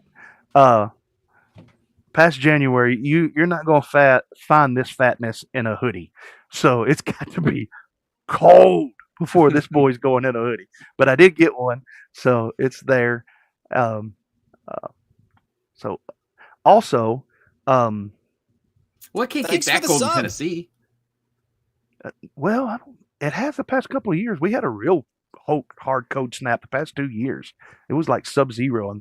And yes, thank you for the sub. And if you're registering and you've not subbed, please sub. It doesn't cost you anything. Hit that like button. It's like a tip for me. It don't cost you nothing. And hey, you can be like some people. Sub for a little while, and if you don't like me, then unsub. That's what people do. So, or just wait. YouTube will unsub you. So you won't have to worry about it. So, yeah. Yes, I like that. You have 2 minutes left on the giveaway. And tonight we're also going to do a giveaway for, do you have one of these yet, Nick? It's one of the most elusive items in FPV. Oh. It's like a Bigfoot. There you go. Yep. Did you just get it? Oh, you got the new one. Yeah. Now is that the We Bleed one? No, this is the clone. Actually, I have 2 of the prop poppers. Uh-huh. Not to brag, and then just one of these. This is their blue on TinyWhoop, which I do not approve of. This is blue. This looks a lot more green than blue, but this is blue. That's right. So. It's army green. Yeah. But this one's nice. It's expensive though. It seems as though, and I think Heads has got one of these. They've machined this metal all out of one piece. I think versus these are bent.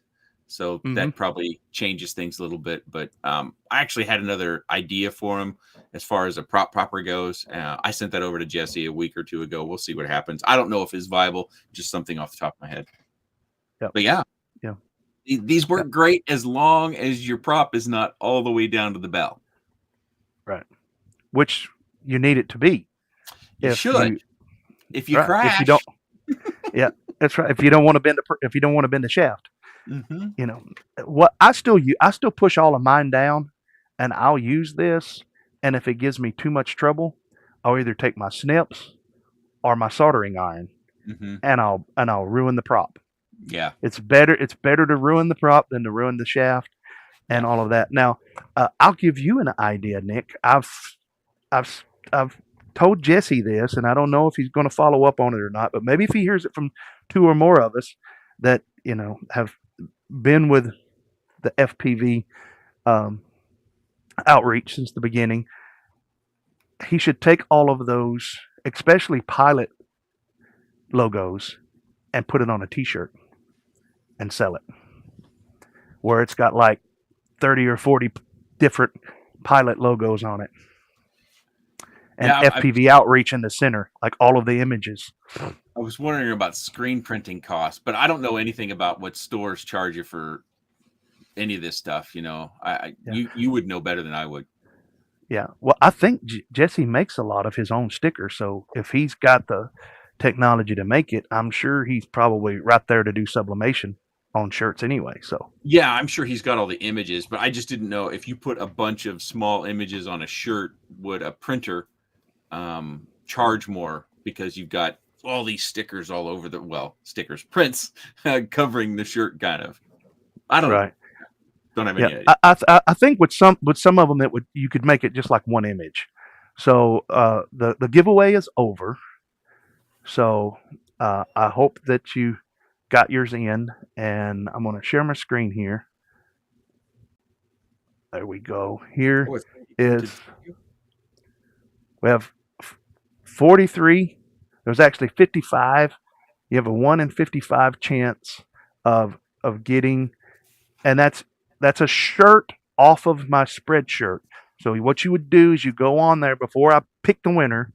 You go on there and you tell me which one you want and what size and what color, and give me your address, and I will order it and have it shipped to you.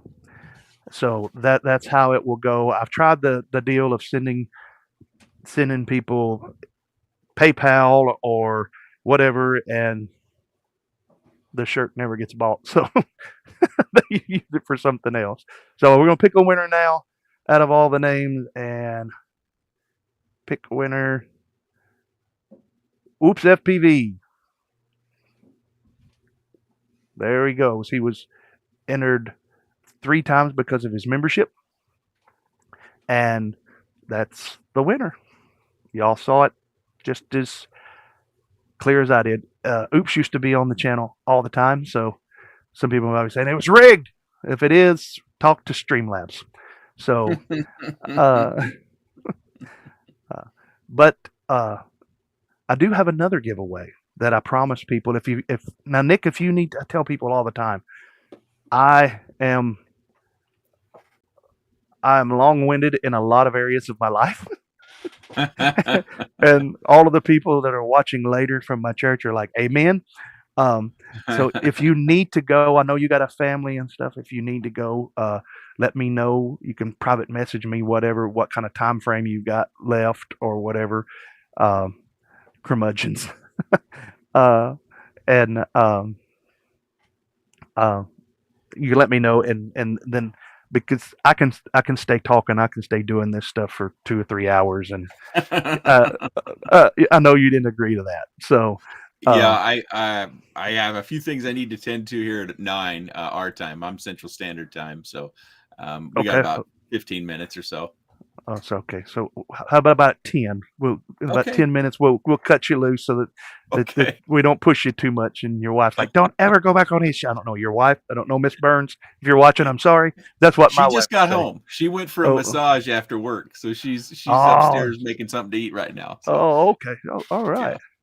Yeah. All right. So then what I'll do is I will save the prop popper giveaway till after Nick is done. Let's ask Nick some questions, and also Nick, if you will, put in the private chat what size T-shirt you wear. Okay, yeah, I'm just a large. Just a large. Okay, all right, I can remember that. But I'll need, in the email back and forth, if you can tell me where to mail that, then I'll get you one out there. Because wear proudly. Thank you. Team Fat Whoop, yeah. Because I'm gonna send Carl one too. If you can, I'm trying to find out Carl's shirt size without coming right out and asking him, because I want to surprise him with it. I thought about. You'd have to ask somebody who's met him in person. I haven't. If I had to guess just from images that I've seen, he's pretty in shape. Not a big guy. Didn't seem to be very tall. I'd say medium probably. Right. But I don't know. Images can be deceiving. Yeah. I don't want to get him too small of a shirt, and I do know if you've ever ordered T-shirts from China. China sizes are different than ours. I've Very gotten much different. larges. I've gotten larges from these companies. They send stuff all the time, and they send a lot of stuff that it's kind of cringy stuff sometimes, and it bothers me. Uh-huh. But Right. it never makes an appearance. So, but anyways, Right. some of the shirts, I feel like I tried one on once. I felt like I was in like a scuba suit. It was so tight. I felt like you could see my pulse in the thing. I was like, this is no large in my country. This thing is so tight. Right. He's like fat guy in a little shirt. Well, I was like, I better take this thing off or I might pass out. It was so tight. I looked at the Right. tag and it said large on there. I was like, large infant or what size of large is this? Large infants. Is this a onesie? Yeah, it was super, and the material was so thick it wasn't giving at all. I couldn't. Yeah, it was something. You put on a cardboard T-shirt. Yeah. It was rough. It was rough. Thanks a lot for the shirt, China. Yeah, Well, I think when it comes to the shirts that I've gotten from companies, I don't know, maybe one or two have ever made it onto a channel, and I don't think anybody's ever noticed.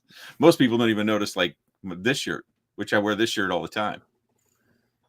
I can't. Oh, it's the Breakfast Club. Yes, It's but the usually you can Breakfast only Club. see it from my wonky nips on up. You can only see the heads. You know? You wonky nips. That's why I got the Insta 360 whatever camera. I can't think of the name of it right now. Insta 360 Go. The Link camera, and Oh. you know it pans around so you can take it and have it zoom in on certain spots. Like if you like really want to get in on something, you just got hotkeys on it. You can be like, come here, let me talk to you, or just zoom back out, and it'll now, follow is that me. a keyboard Hang on. command? Like you just pushing a button on a keyboard, or is it Stream Deck stuff? No, this is just keyboard commands. Hang okay. on, let me see this. All right, let me see if it'll work. Come on, Not on. following What you? are you doing? No, I'm trying to get it to. There it goes. There we go. That's pretty interesting. Yeah. So if I was see, I could change us to a. Let me see here. More of this type of view. So, and then if I move my head, it will keep me in it. Yeah. But see, My camera does not. The Nick gets pixelated. He's hiding. He's hiding. Come back to us, Nick. You don't have much more time. You got 7 more minutes. You got like 5 minutes to ask him questions. You see those are they're not glow in the dark frames, just like the props back here. Right. Those are not. Those are just yellow or green plastics. But and the this blue light that I have, yeah, the blue light makes them look like they glow in the dark. This blue light is little inside baseball here a little bit. So I've got this swing arm that's like $12, and then I've got one of these, I don't know, panel lights that are like, I think I bought it originally for like $35 off of eBay, but then the battery in it died, so I wired in a LiPo, but it still won't charge the LiPo, but it at least allows me to plug it in so where it will turn on. Right. Oh, I haven't had this on the whole time. Wow. That was Mr. Wiggles FPV. He's actually, I forget his name. Wiggles FPV. I asked, he's an artist, and I asked him to make a sculpture out of the channel logo, and he did that for me. And he's actually got a channel of his own where he makes 3D models and he paints them.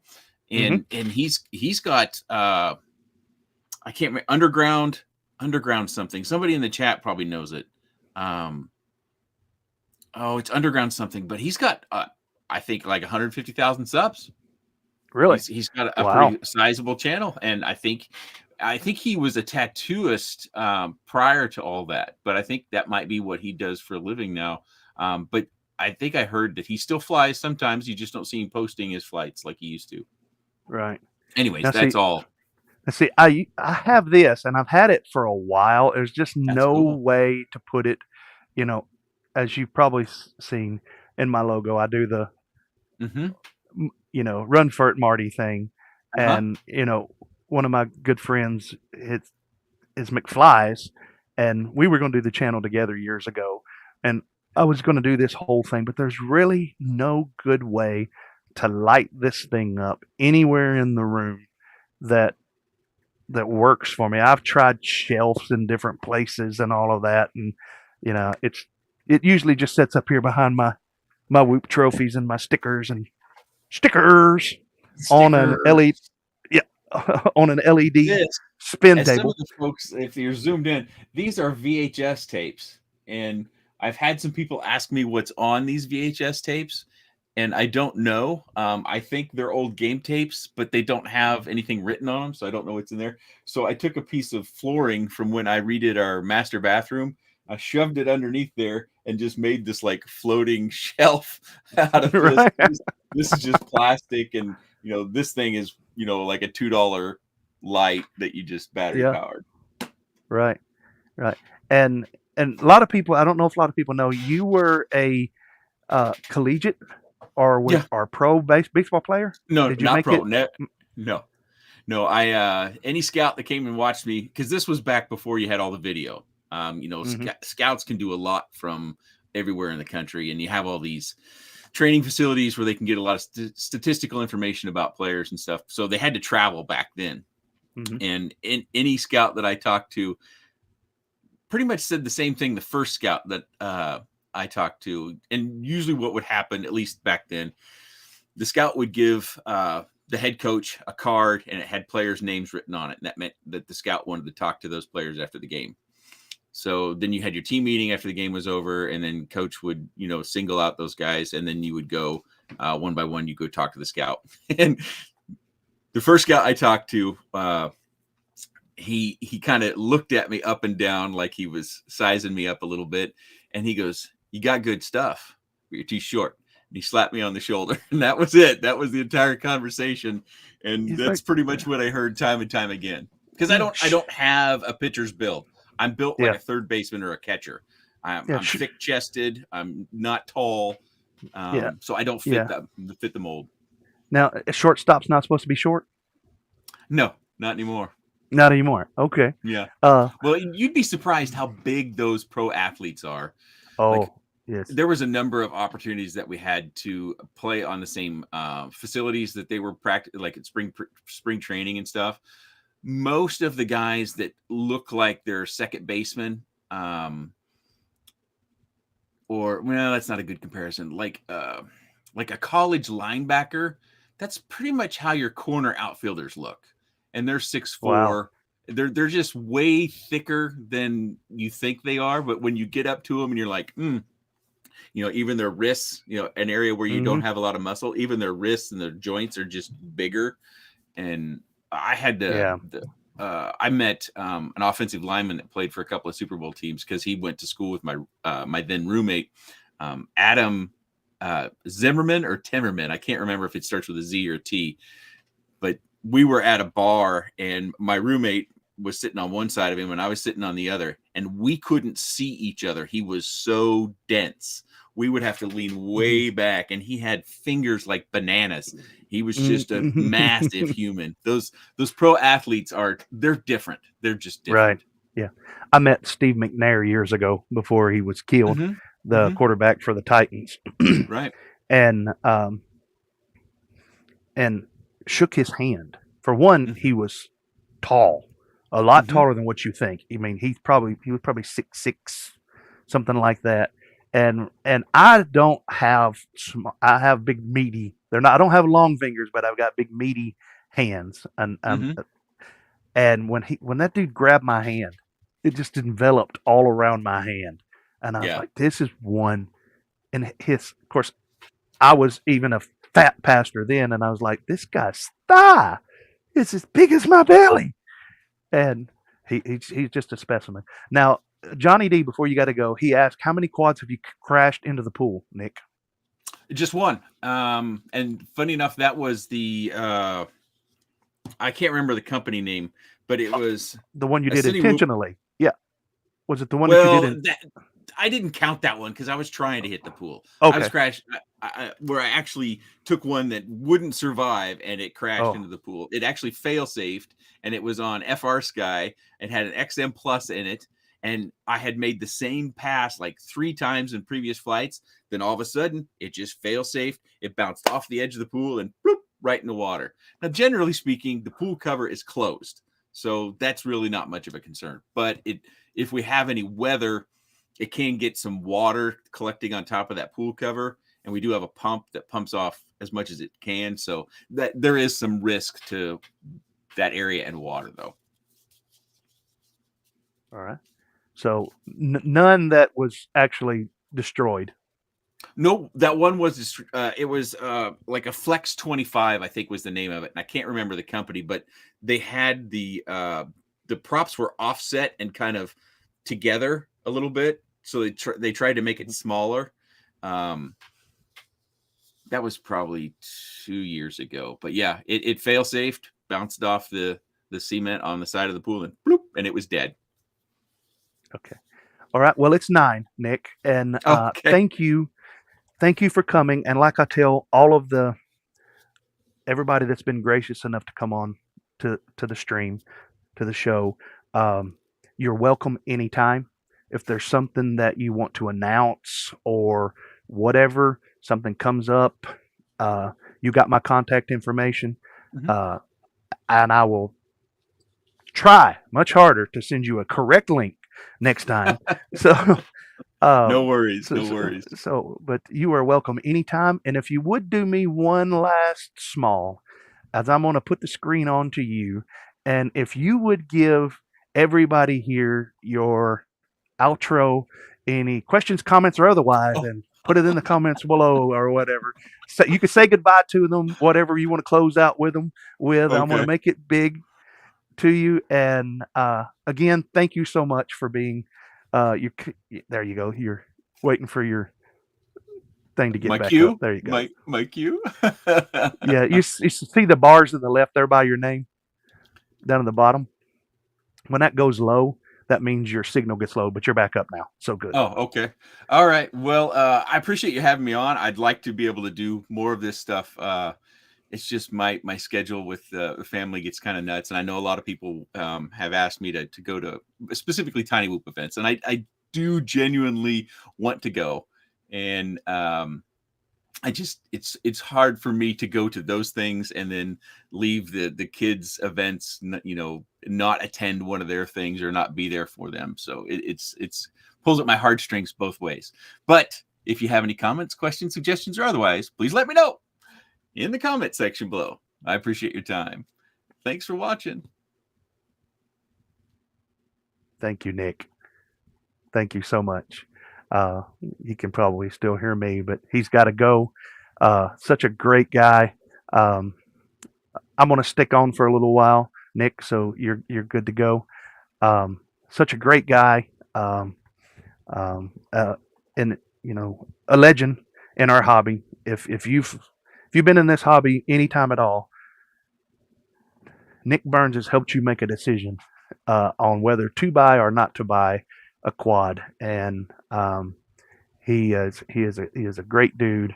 Yes, that was great, and he is an awesome guy, and in my opinion, one of the best out there for our hobby, and we need more like him in our hobby.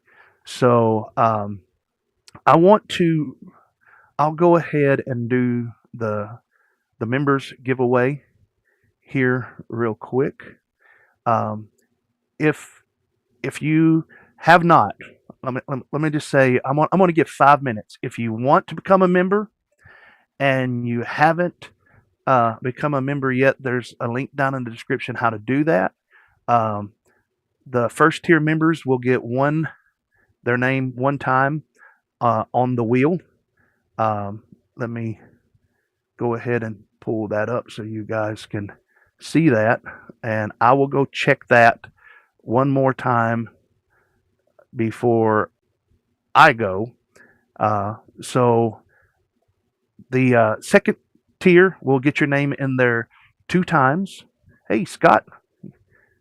That's Scott's a member. Let me read Nick's thing here. Thank you all. Had fun. Look forward to doing it again. Thank you, Fat Pastor, for having me and being so patient with my schedule. Hey, he's a great guy. It was my pleasure, and every aspect of it was communication is good, prompt, and he's just a great guy to work with all the way around. Um, so everybody's saying thank you, Nick, and everybody agreed that it was awesome and all of that. I will give you a little while. I'm going to put that up. If you are a member, uh, I'm going to put this up so you can see it. If you are a member and you do not see your name on there, let me know and I will go check it. Um, but this is for the prop popper, and it is for the members of the channel, and I will cover, which I think I can ship this pretty much anywhere, but I'll cover shipping and everything of the prop popper. Um, so and let me see. Let me look. Boom. If you are a level 1, which is a freak, your name should be on there once. If you are a super freak, your name should be on there twice. And if you are a fat freak, your name should be on there 3 times.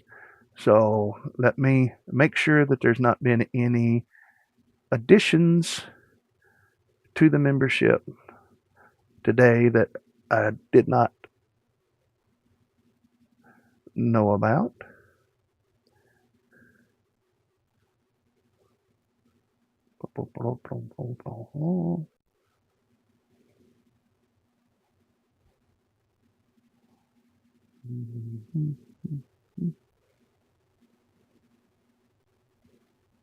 Yep. And as you guys saw during the stream that popped up and was saying that so and so joined, that's I think that's just celebrating their anniversary, because the names that popped up during the stream saying that they were members, I happen to know they've been members for a while. So I don't know what Melon does or all of that. So I'm going to give it a little while longer, and what we'll do is I will shuffle the names 5 times, and then I will spin it, and it'll pick a winner. And I don't have any control over these guys. You know, I think people have said in the past, I think Casey won something, or FPV won something one time. This is random, guys. I don't pick it, and his name is on there because he is a member, and he got extra tickets because he is a member, and so that's just how it is, and it is random. Maybe the guy's just lucky, so or blessed, either one. So we're gonna give everybody a little bit longer, and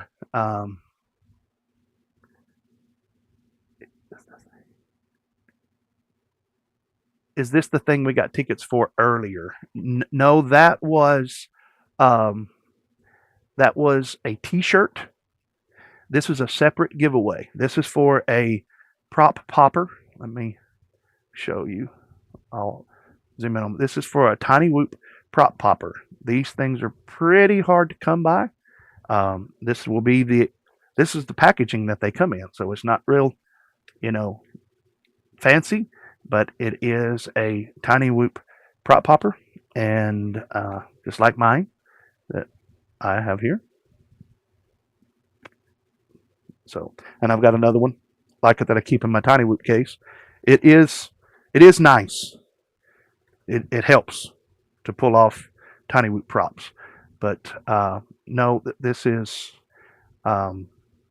This is if you did become a member during that last giveaway, which I haven't seen. I haven't seen, at least YouTube has not told me that there's been an addition to the membership today. Just someone that was on the membership rejoined just earlier. So yeah, I'll give it a little bit longer and I'll go back to it and let you guys see, just check it, because after I spin, it's done. There's no, oh, my name wasn't on there. So please, yeah, you got distracted. I understand, man. The other one was a giveaway that you had to put frames. It was supposed to have been Nick Burns, but I forgot to hit save like a big doofus when I did it. So you had to put frames on it, and that'll get you one of any of, not a hoodie, one of any of the t-shirts off of my Spreadshirt channel. This here, link in the description, which I need to update, but you could still go over and find the store into it. You can't log into my channel, but yeah, that'll get you there. So, all right. If we don't have any others, then give me a thumbs up if you guys are listening and you guys are ready for the giveaway. You don't have to be present and watching to win, but you do need to contact me. I will do my best to contact the members through what channels I've got to contact the members and let them know if they won. But it's your responsibility to send me your contact information. Most of you have got it, but so yep, looks like everybody's ready. So let me move over here to it, and I'm going to shuffle this. 1, 2, 3, 4, 5, and then I'm going to hit spin.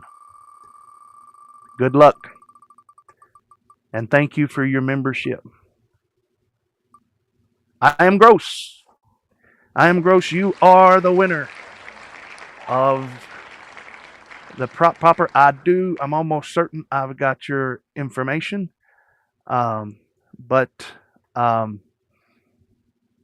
send it to me again, just so I'll know that I have it. This one is yours. It will go out. I'm not going to put it in snail mail. It'll go out in a little package to you. So congratulations to you for that. I am Gross. All right, hang on. We got something here. Hey, Pastor, I have one. How about someone in the chat says they don't have one and you send it to them, but put their names in another wheel and pick it? Okay. All right. How about you watch the chat, I am Gross, and you tell me what name to add to the wheel. Since I am Gross is going to be generous, he is giving his spot a chance at winning again to someone in the chat that says that they don't have one. So if you're watching and you do not have a TinyWhoop prop popper and you would like your name added to the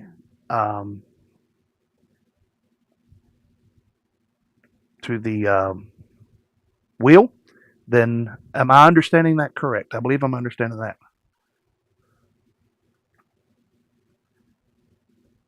8-bit. 8-bit's on there. You want me to put him on there again? Is that what you want me to do? Include him again? Oops said don't include me either. So if it lands on Oops, we'll spin again. Yes, you got it. So far, only 8-bit has said he needs it. Okay. Casey, do you want to put someone else's name in your spot, or you want to do a spin again?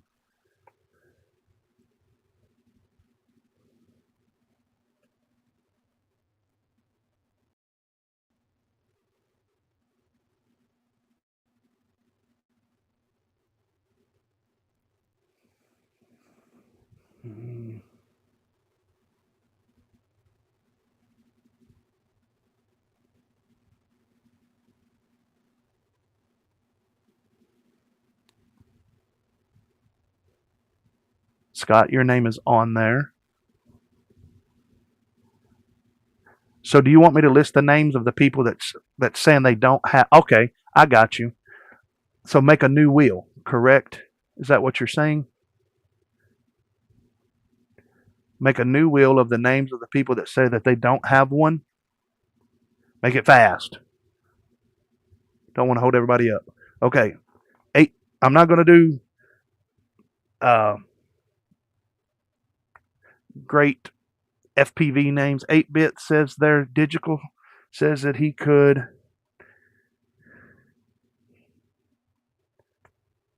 Digital.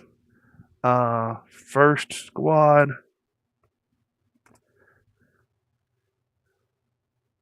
Well, I'm just going to put first in there as first squad in there as first. Help me, guys. Did Scott Davis say he didn't have one?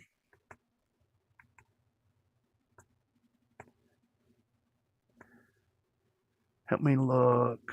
All right. Scott. I'm not a member. Somebody special. Let me add him. I'm going to put somebody.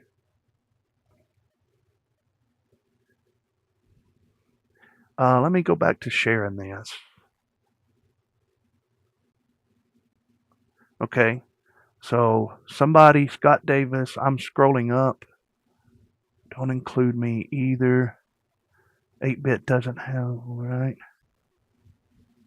So somebody, y'all help me look in case I'm missing somebody. Big thanks to I Am Gross. That's a very nice gesture, brother.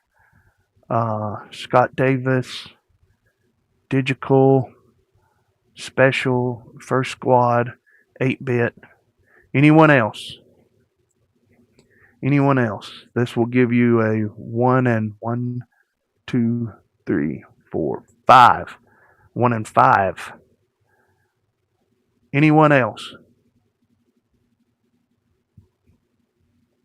I'm just hitting shuffle as I'm looking and waiting. Let's give it. I Am Gross. Give me a thumbs up when you want me to hit spin on it.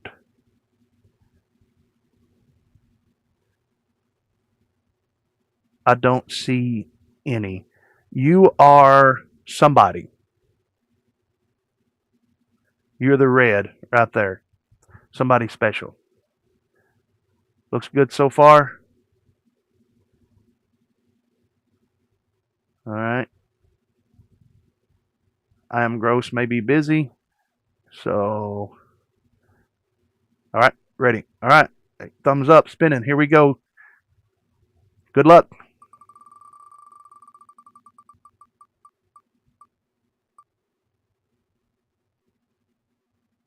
Somebody special.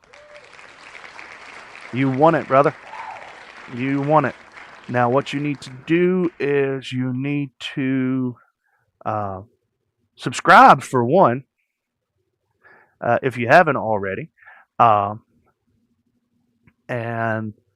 I'm looking here to. Then you need to email me right down there on the bottom of the screen. Like and subscribe. Doesn't cost you anything to do that. Congrats, somebody special. Yep. Please hit that subscribe button and that like button. But you're going to send that to fatpastorfpv@gmail.com. And hopefully you're in the continental U.S. I'll only pay up to $30 shipping. Matter of fact, if it's more than that, I'll probably just buy one and have it drop shipped to you. But been subbed. All right. Thank you. All right. Got the contact information, fatpastorfpv@gmail.com. The green TinyWhoop prop popper is going out to you. Congratulations. Thank you for viewing, and thank you for watching and being a part of what we're doing tonight. I need you guys. I'm going to make a note. Let me make a note real quick about who won what so I can look for your who won the shirt. Casey. Oops, won the shirt.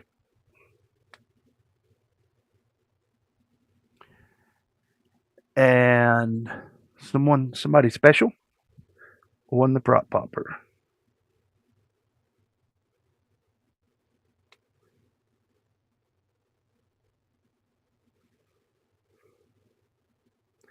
Thanks to I Am Gross. That was a very generous gift. Scott Davis says, I am crying. Scott, you had 2 chances to win. Your name was just not in the cards tonight with it. Let's see if I had another one to give away. Let's see if Scott would. How many times would it take Scott to win? Let's see.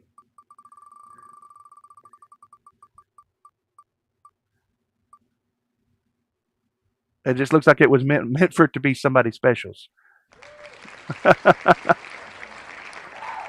I'm not. These are not extra ones. Got the prop wrench. All right. Look at that. The 3rd time. This is supposed to be random, isn't it? Let me shuffle it.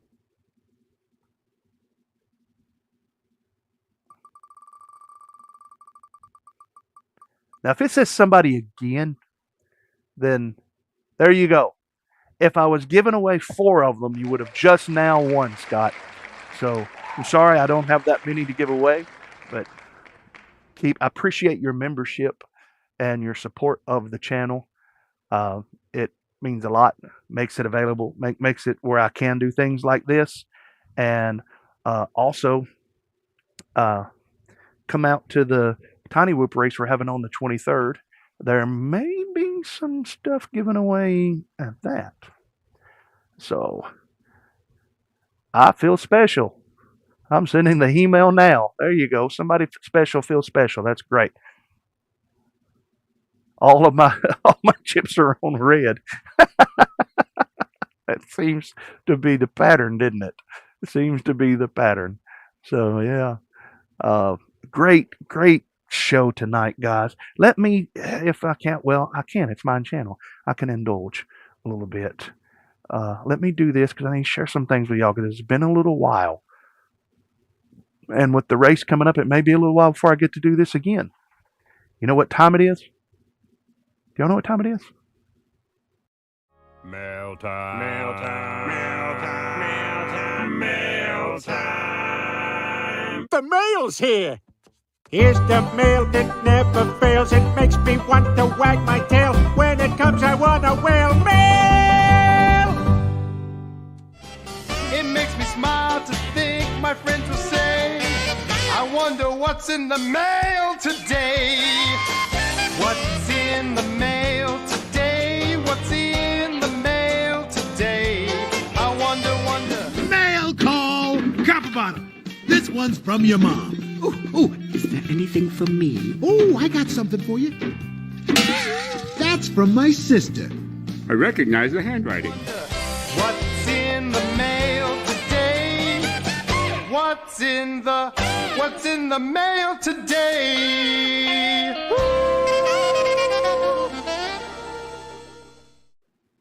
I wonder what's in the mail today. I've got a few things because I've been on location trying to get some things worked out at church for the races. But let's see. Y'all saw this already because I had to show it. Well, I needed to show it to Nick. This is the Newbie Drone Acro B Bind and Fly HDzero Whoop. So far, in my preliminary testing, just flying it in this room that I'm in, I like it. Now, it does have proprietary plugs on it. Let me show you a little bit about it. Because I've had some people ask me what the weight of it is. And I'm trying to get my scales without knocking my cameras around. Got my crack scales here ready.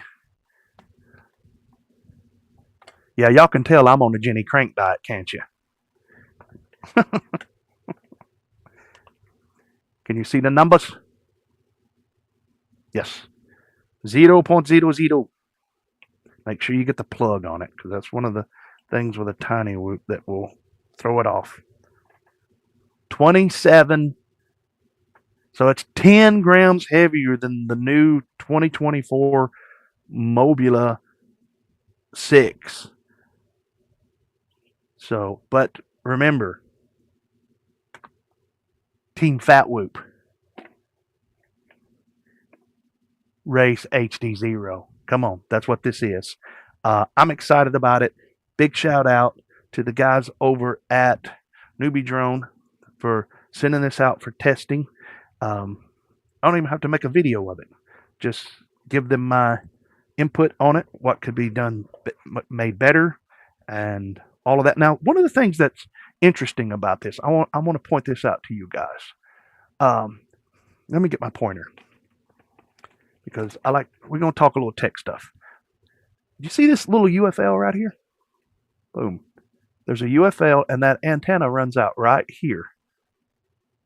This is an antenna run to this Newbie Drone board. Got it? One antenna. Back here. Here is your Express LRS antenna. Right here. Here is your HDzero antenna. What? Is this an analog VTX antenna? Is it some type of diversity for Express LRS? I don't know. I intend to find out. I'm going to ask. This is not the Eco. It is a MIPI running the V3. Y'all saw that earlier if you didn't. When I was talking to Nick, this is running the V3 Nano HDzero camera. So, big shout out to Newbie Drone for sending that out. And again, this is the Newbie Drone Acro B. There we go.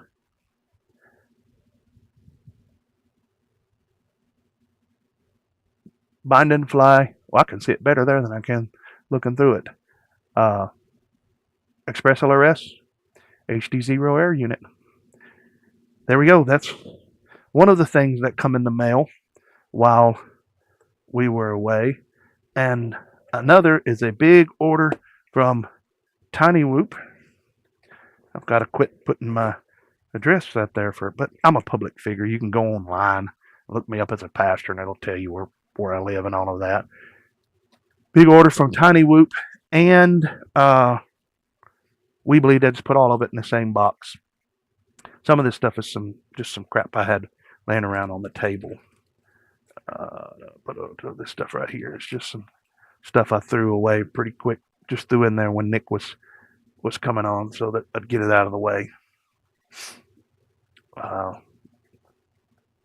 TinyWhoop stickers. Also, I am special if you want some stickers. The Fat Pastor stickers they're reserved for members, but I've got some other stickers. I'll throw some stickers. If you want some stickers, put it in the email that you want some stickers, and I'll throw you some stickers in there.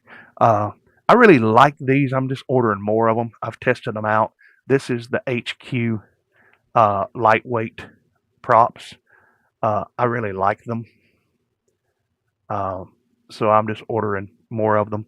And if you've raced with me, you know that I'm a little obsessive about my quads being the same color and the LEDs on them matching and all of that. So unfortunately, they didn't have yellow, but they do have blue and red. So if you race with me, I have a blue and a red and a yellow, and just the regular TinyWhoop. So it's a bunch of the HQ props. Something about the museum race, and that's plugs to put on something. Jesse sends out these cards. I don't know if everybody gets them, but confusion is an important part of the unboxing experience. And I've got quite a few of these. I don't have the Golden King. And more stickers, more props. But now we're getting into some 40 millimeter. Or that's 31 millimeter props. Mippy cables. What?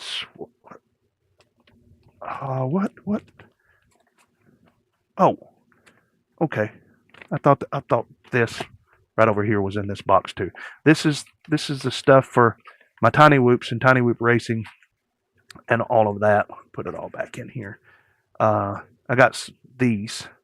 These will go with what I'm about to show you. So I'll set this out here. And some long screws. I've got some long screws and some thicker headed screws and a magnet. I'll throw in a magnet. Try to remember to put that in there with it. Somebody special for you. So yeah, hold on just 1 second. I'm going to show you what that was all about. This here comes with this, and these. Oh, why am I frozen?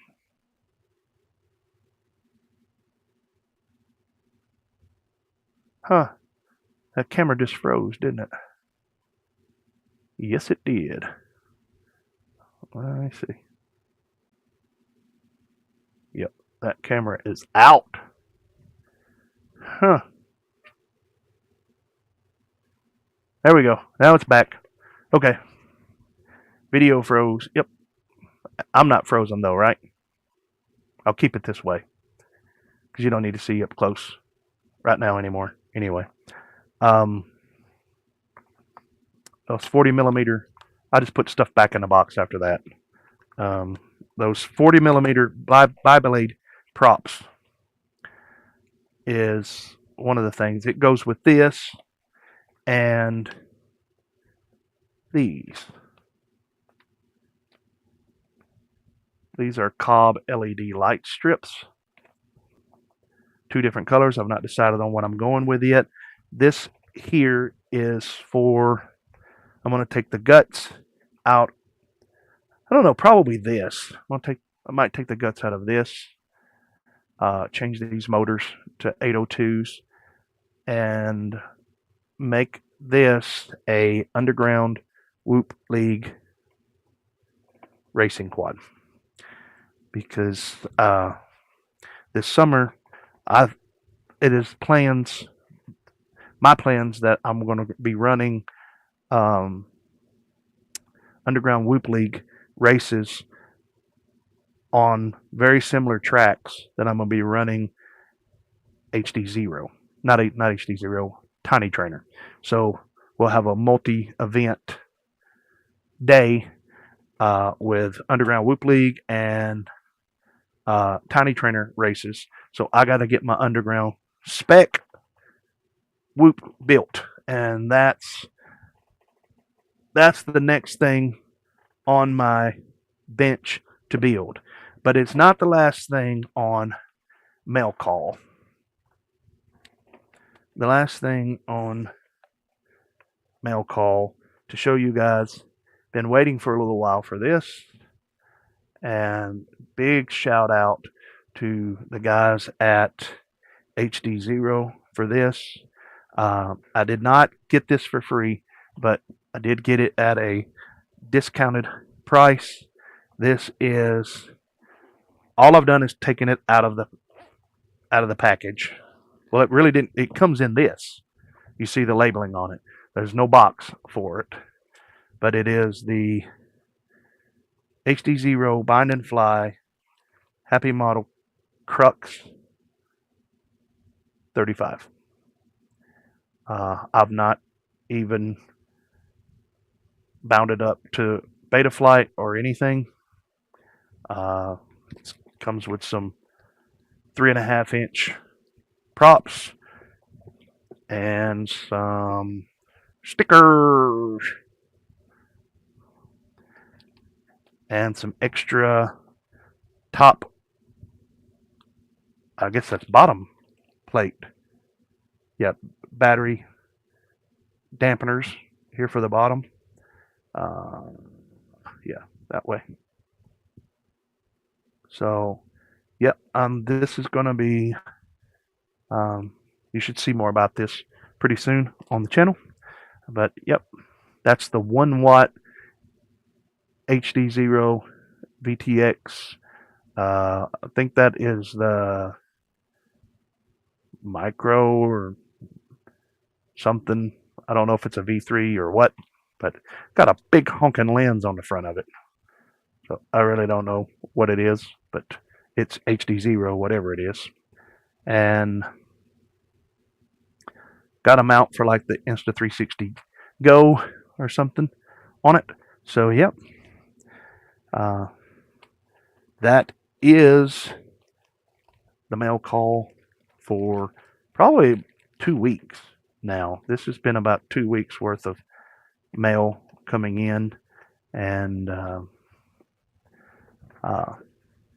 yeah, and getting ready for the race, which is not this weekend, but there's one coming up on the 23rd, which is week after next, and I think probably going to round up the winter whoop season on maybe April 20th, or I'm thinking of probably around April 20th, that time somewhere. We'll wrap up the TinyWhoop winter whoop season here.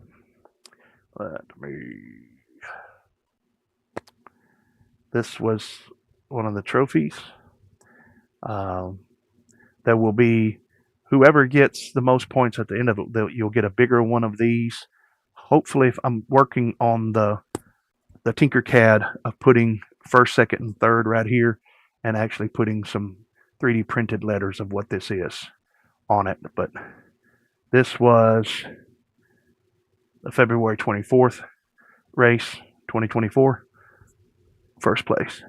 So, yeah, come on out to the race on the 23rd. If you've not already signed up, please, if you're planning on coming, please sign up on MultiGP so that we can get an idea. It's easier to set the race up if I know beforehand who all's coming, so I'm not sitting there when pilots are coming in and we're trying to check your quads to make sure everything's working right, and I'm trying to get you in the race also. So please, fun in the sun. Yes, fun in the sun. You still feeling better, Blizzard? I hope so, brother. Sweet. Casey says that, yes, that's the V3. It looks like it. Scott says he would love to win that. Come on. What's going on? There we go. Yeah. It might come up for giveaway at some time. I'm not much of a freestyler, but I don't know. I've made some friends over the past year that are freestylers, and maybe it'll work out pretty good.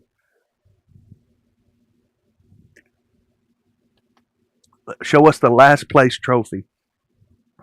Funny you say that.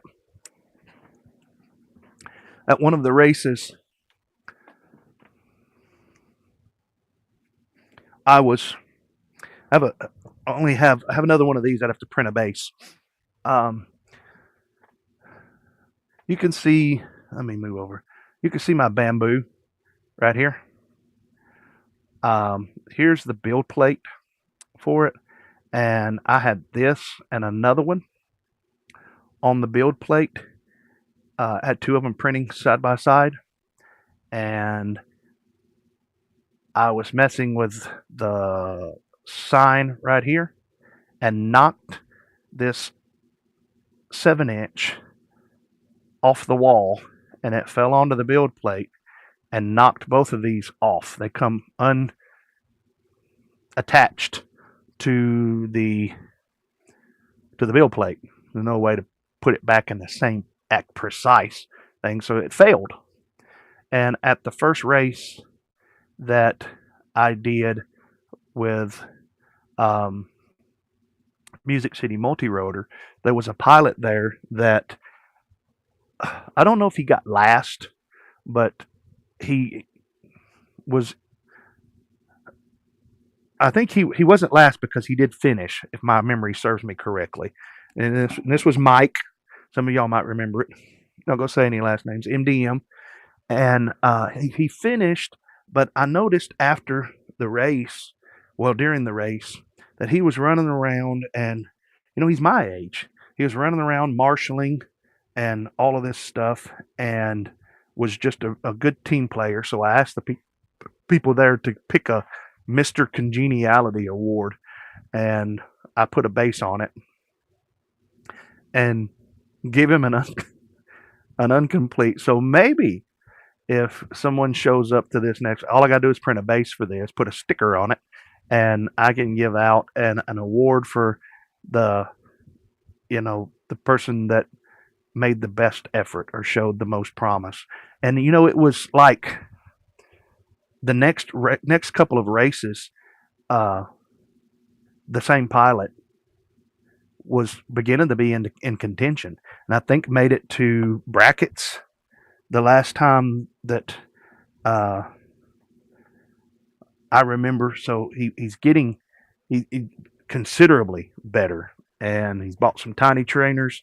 So yeah, just little things like this to encourage people goes a long way, and helping somebody. So I'll print out a base before the 23rd, and I'll bring this along as best up and coming pilot, or Mr. Congeniality, or whatever you want to call it. So yeah, that's little stuff like that sometimes makes a difference in the races, and I think it did with him. It encouraged him, encouraging one another. That's right. Amen, man. That's what it's about. Having fun, sharing with each other, and just for some people to go to a race to finish a course, for some people is an achievement. And when I notice that, it's celebrated, and it's something that is encouraged, because not everybody, none of us was born knowing how to fly, so we all had to learn, and so we've all been there to where we've all been to the place that it'd be hard to hit a 5-foot open class gate with a TinyWhoop. And it doesn't take long after people encouraging you and you flying regularly to be able to be hitting TinyWhoop gates. So that's what we're hoping for. Yeah. Oop says, yeah, without that I wouldn't have made it this far. a little encouragement goes a long way. Yeah. And, consistency, being there and showing up. And, I think it was Blue Rondo, I'm not going to say his real name, showed up at the last race that I directed. And I think something happened to his quad or something, but he stayed and helped tear down and was right there asking me what needs to be done, and Digital does the same thing. There, I can name several names of people that do that. Scott Jenkins and Stephen, Scotty. There's several people. Phil's a great pilot, but whenever he comes, he stays to the end and helps clean up. And if you're watching and you're not near me or you're not in the area where you could come to a race that we put on, find a race near you, whether you're good or not. Trust me, they want you to come, especially if you're going to come and you're going to be like, how can I help? Now, if you show up 5 minutes before the race is supposed to start, there's not a lot you're going to be able to do to help at the beginning, because the race coordinators and the race team, they're going to get there several hours before the race starts, and they're going to be setting up. But what I encourage you to do is stay, even if you don't finish, even if you get eliminated in the first rounds of elimination.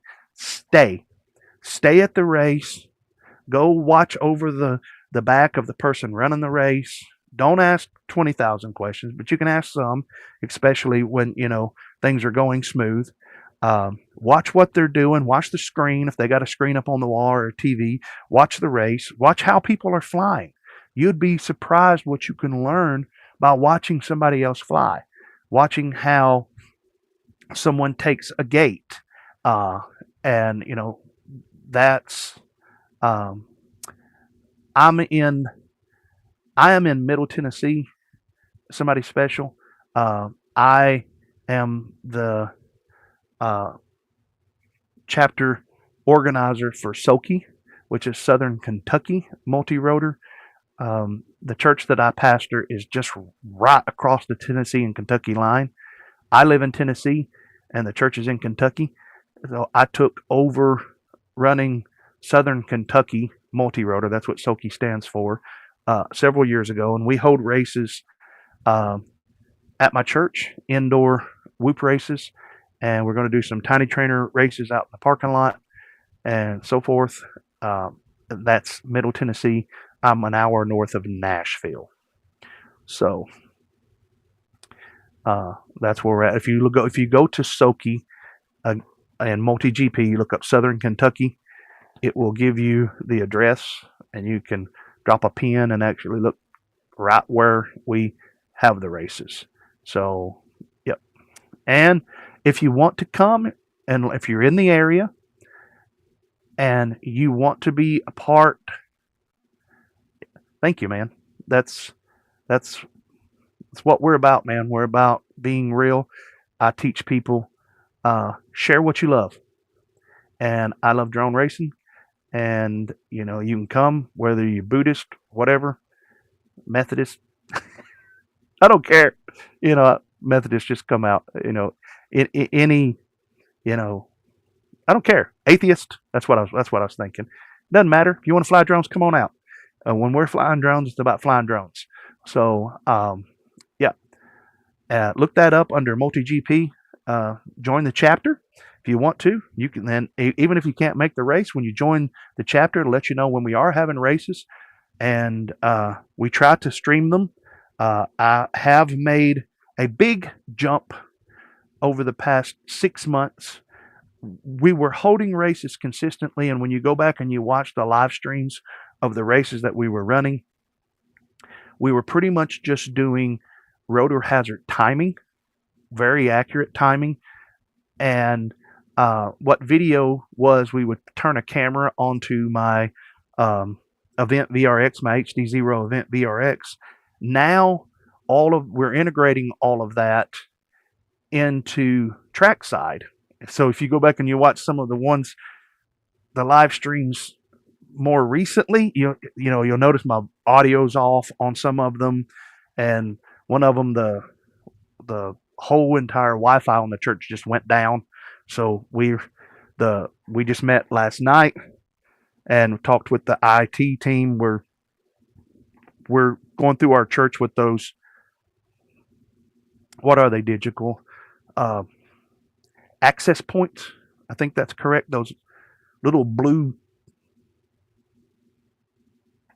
looks like a big puck thing, antennas that's all over. You'll see them in hospitals and hotels. They're all over the place. We're putting those throughout the church, so that it's not only for racing, but it's so that we have good internet and Wi-Fi coverage throughout the whole church. But we also want, when people come in from out of town, to join or to be a part of a race. We don't want the church to let them down in any way. So we're investing time and money to put this stuff all over, and we open the church up to people, even to the point that we've let people camp out, because we've ran Friday night and Saturday races, and there's been people that's camped out, and it's been kind of like an adult lock-in. That's what my wife giggles. It's like, "You having a lock-in?" And if the people want to, we've had people pull their RV campers up in the parking lot and stay out there. And I've always wanted to do this in the summer, and may get to this year. I don't know. I'm really, really focusing this summer on trying to get to IO and trying to get to Castle Crash. The Whoop wagon is just about ready for vinyl. I even went so far myself to buying a used vinyl cutter. This fat pastor on the back here, I didn't order that. I did that myself, but I'm going to put all over the Whoop wagon. TinyWhoop has already said that they'll donate some product to give away to some of the races. We Bleed FPV said that they would give away, donate some product to give away at some of the races. TinyWhoop said they would, and I'm sure there's some others out there, so we're going to be advertising for them. Hopefully, the events that I'm really going to try to focus on, and I was focused last year on IO, but there's just something come up and I wasn't able to. I appreciate that, First Squadron. I really want to focus on IO and Castle Crash this year. Last year we went to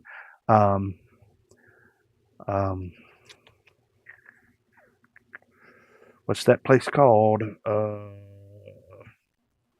Minefield, and had a good time there with that. So the thought is, I'm not going to bring the Whoop wagon to IO if I make it, but the thought is to bring it to Castle Crash. Dave from Fly High FPV asked me to try to get ready, to try to be prepared for Castle Crash this summer, because he needs someone to run a TinyWhoop track out of the Mead House. So that's something I'm going to try to do. So yeah, we got a lot of things going on and a lot of things cooking. I know the past couple of streams have been different, but man, tonight wasn't it a good one? It sure was great to have Nick on the channel. It's something I've wanted to do for a while. A few more people that I want to get on here. Now we got to get Jesse on here. Let that baby grow up a little bit and let him get some more time. And we're gonna get Jesse Perkins on here one night, and a few other people. I know Painless 360 I'm wanting to have him back on. We need to have another one with him on again. Lee's just a great guy. Need to get Fly High back on, and That's another person I'm talking to that doesn't do much interviews, but I'm trying to get him to come on one night for an interview. I can't say any names about who that person is or anything because we've not got past the preliminary talks, but just know I'm trying to get someone that you all know on the channel to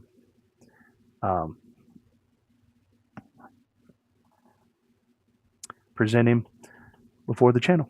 So yeah, we're going to see if we can get that one big fish at a time. You know, I tell people that's having problems, the best way to eat an elephant is one bite at a time.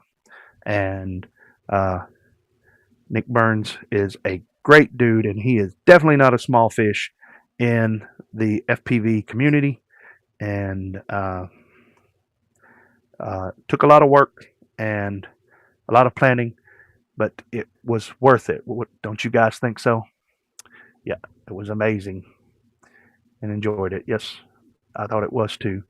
So, all right, guys, we are 2 hours and 52 minutes into this stream, and it has been good and it's been great. Any questions for me? There's something that I feel like I was going to cover. I don't script things. I do write down questions and stuff for just to keep me online for special guests. But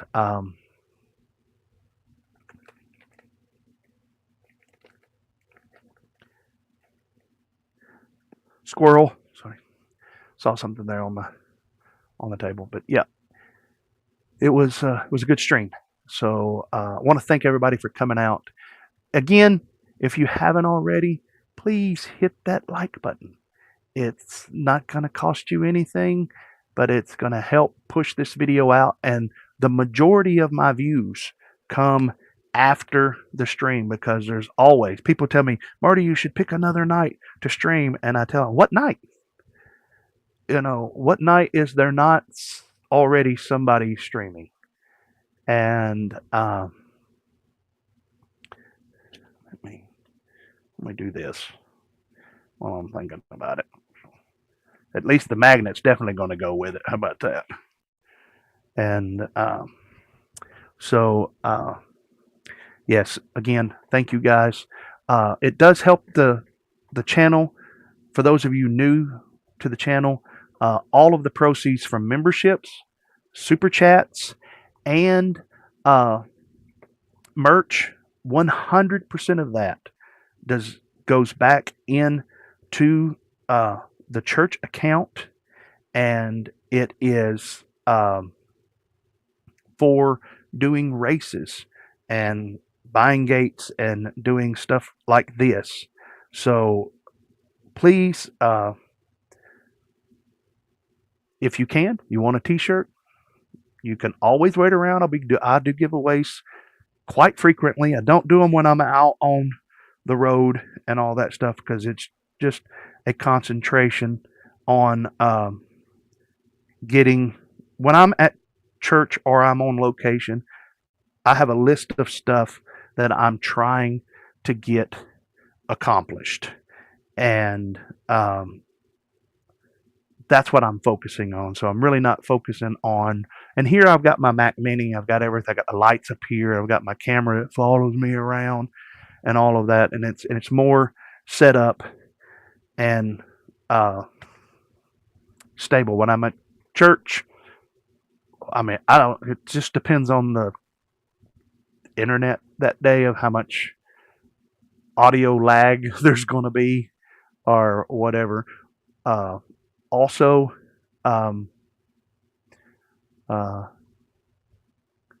stream on, brother. Good night.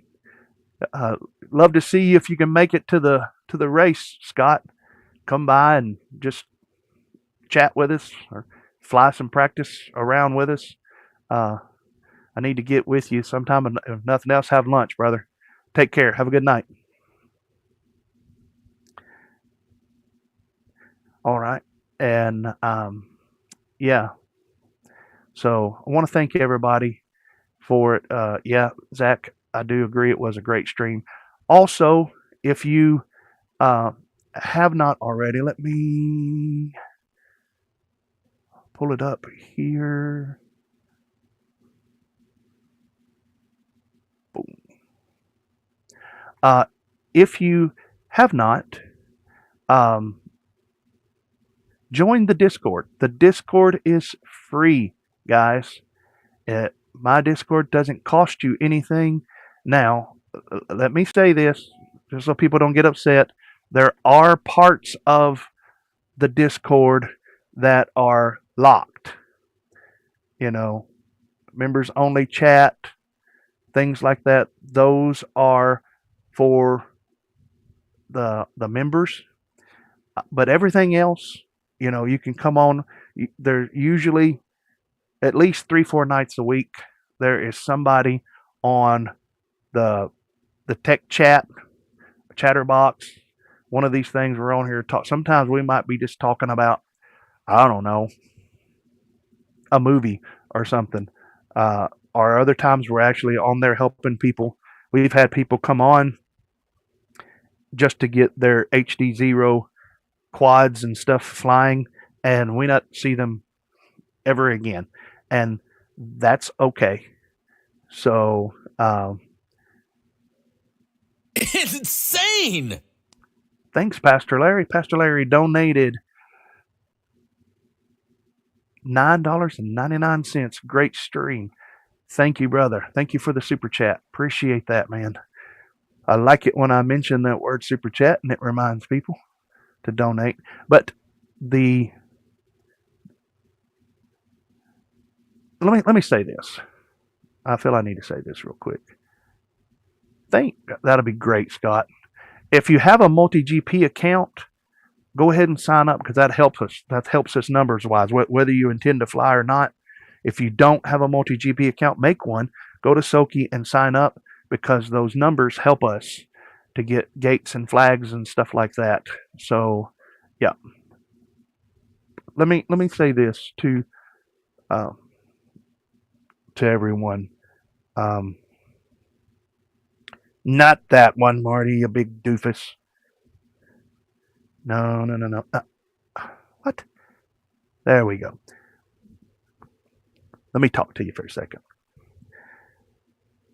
Thank you to everybody that is a member and that gives super chats and buys merch. I appreciate it, but that is not what this channel is about. That's to people that want to help. You don't have to give. You don't have to be a member to come to the races. We just want you to be a part of what's going on. I want to reach out to the community. I love FPV, and so therefore I'm sharing FPV with as many people as I can. So yes, I do sell merchandise. Yes, some of you will encounter a commercial when you come back to watch this later, and there is some ad revenue that comes from that. But that's just a means to be able to do what we're doing. If you don't have it to give, great. That's fine. Don't let that stop you. We want you to come and be a part of what's going on. And people asked me a while back, told me that I should because they wanted to give, and that's why we have these. The Discord is free. The things that are closed, that are members only, that's just little perks. Most of the stuff that goes on members only, besides the link for them to be able to come on these streams, except for, big guests, everybody else has, it'll come out eventually at some time. Early access to the videos, sneak peeks and stuff, it eventually comes out on the channel. So please don't let that stop you from being a part of FPV Freaks. We would love for you to come on, log on, and just chat with us at night. And I would love to see the all 4 of the voice channels filled up with people talking and chatting and all of that. So, again, thank you for everything that you guys do, because without your watching and without your support, it's just me talking to a camera. So, all right. Thank you guys for everything. Congratulations to the winners. And wherever you're at, all over the globe and around this country, remember to keep flying and to rise up and meet me in the air.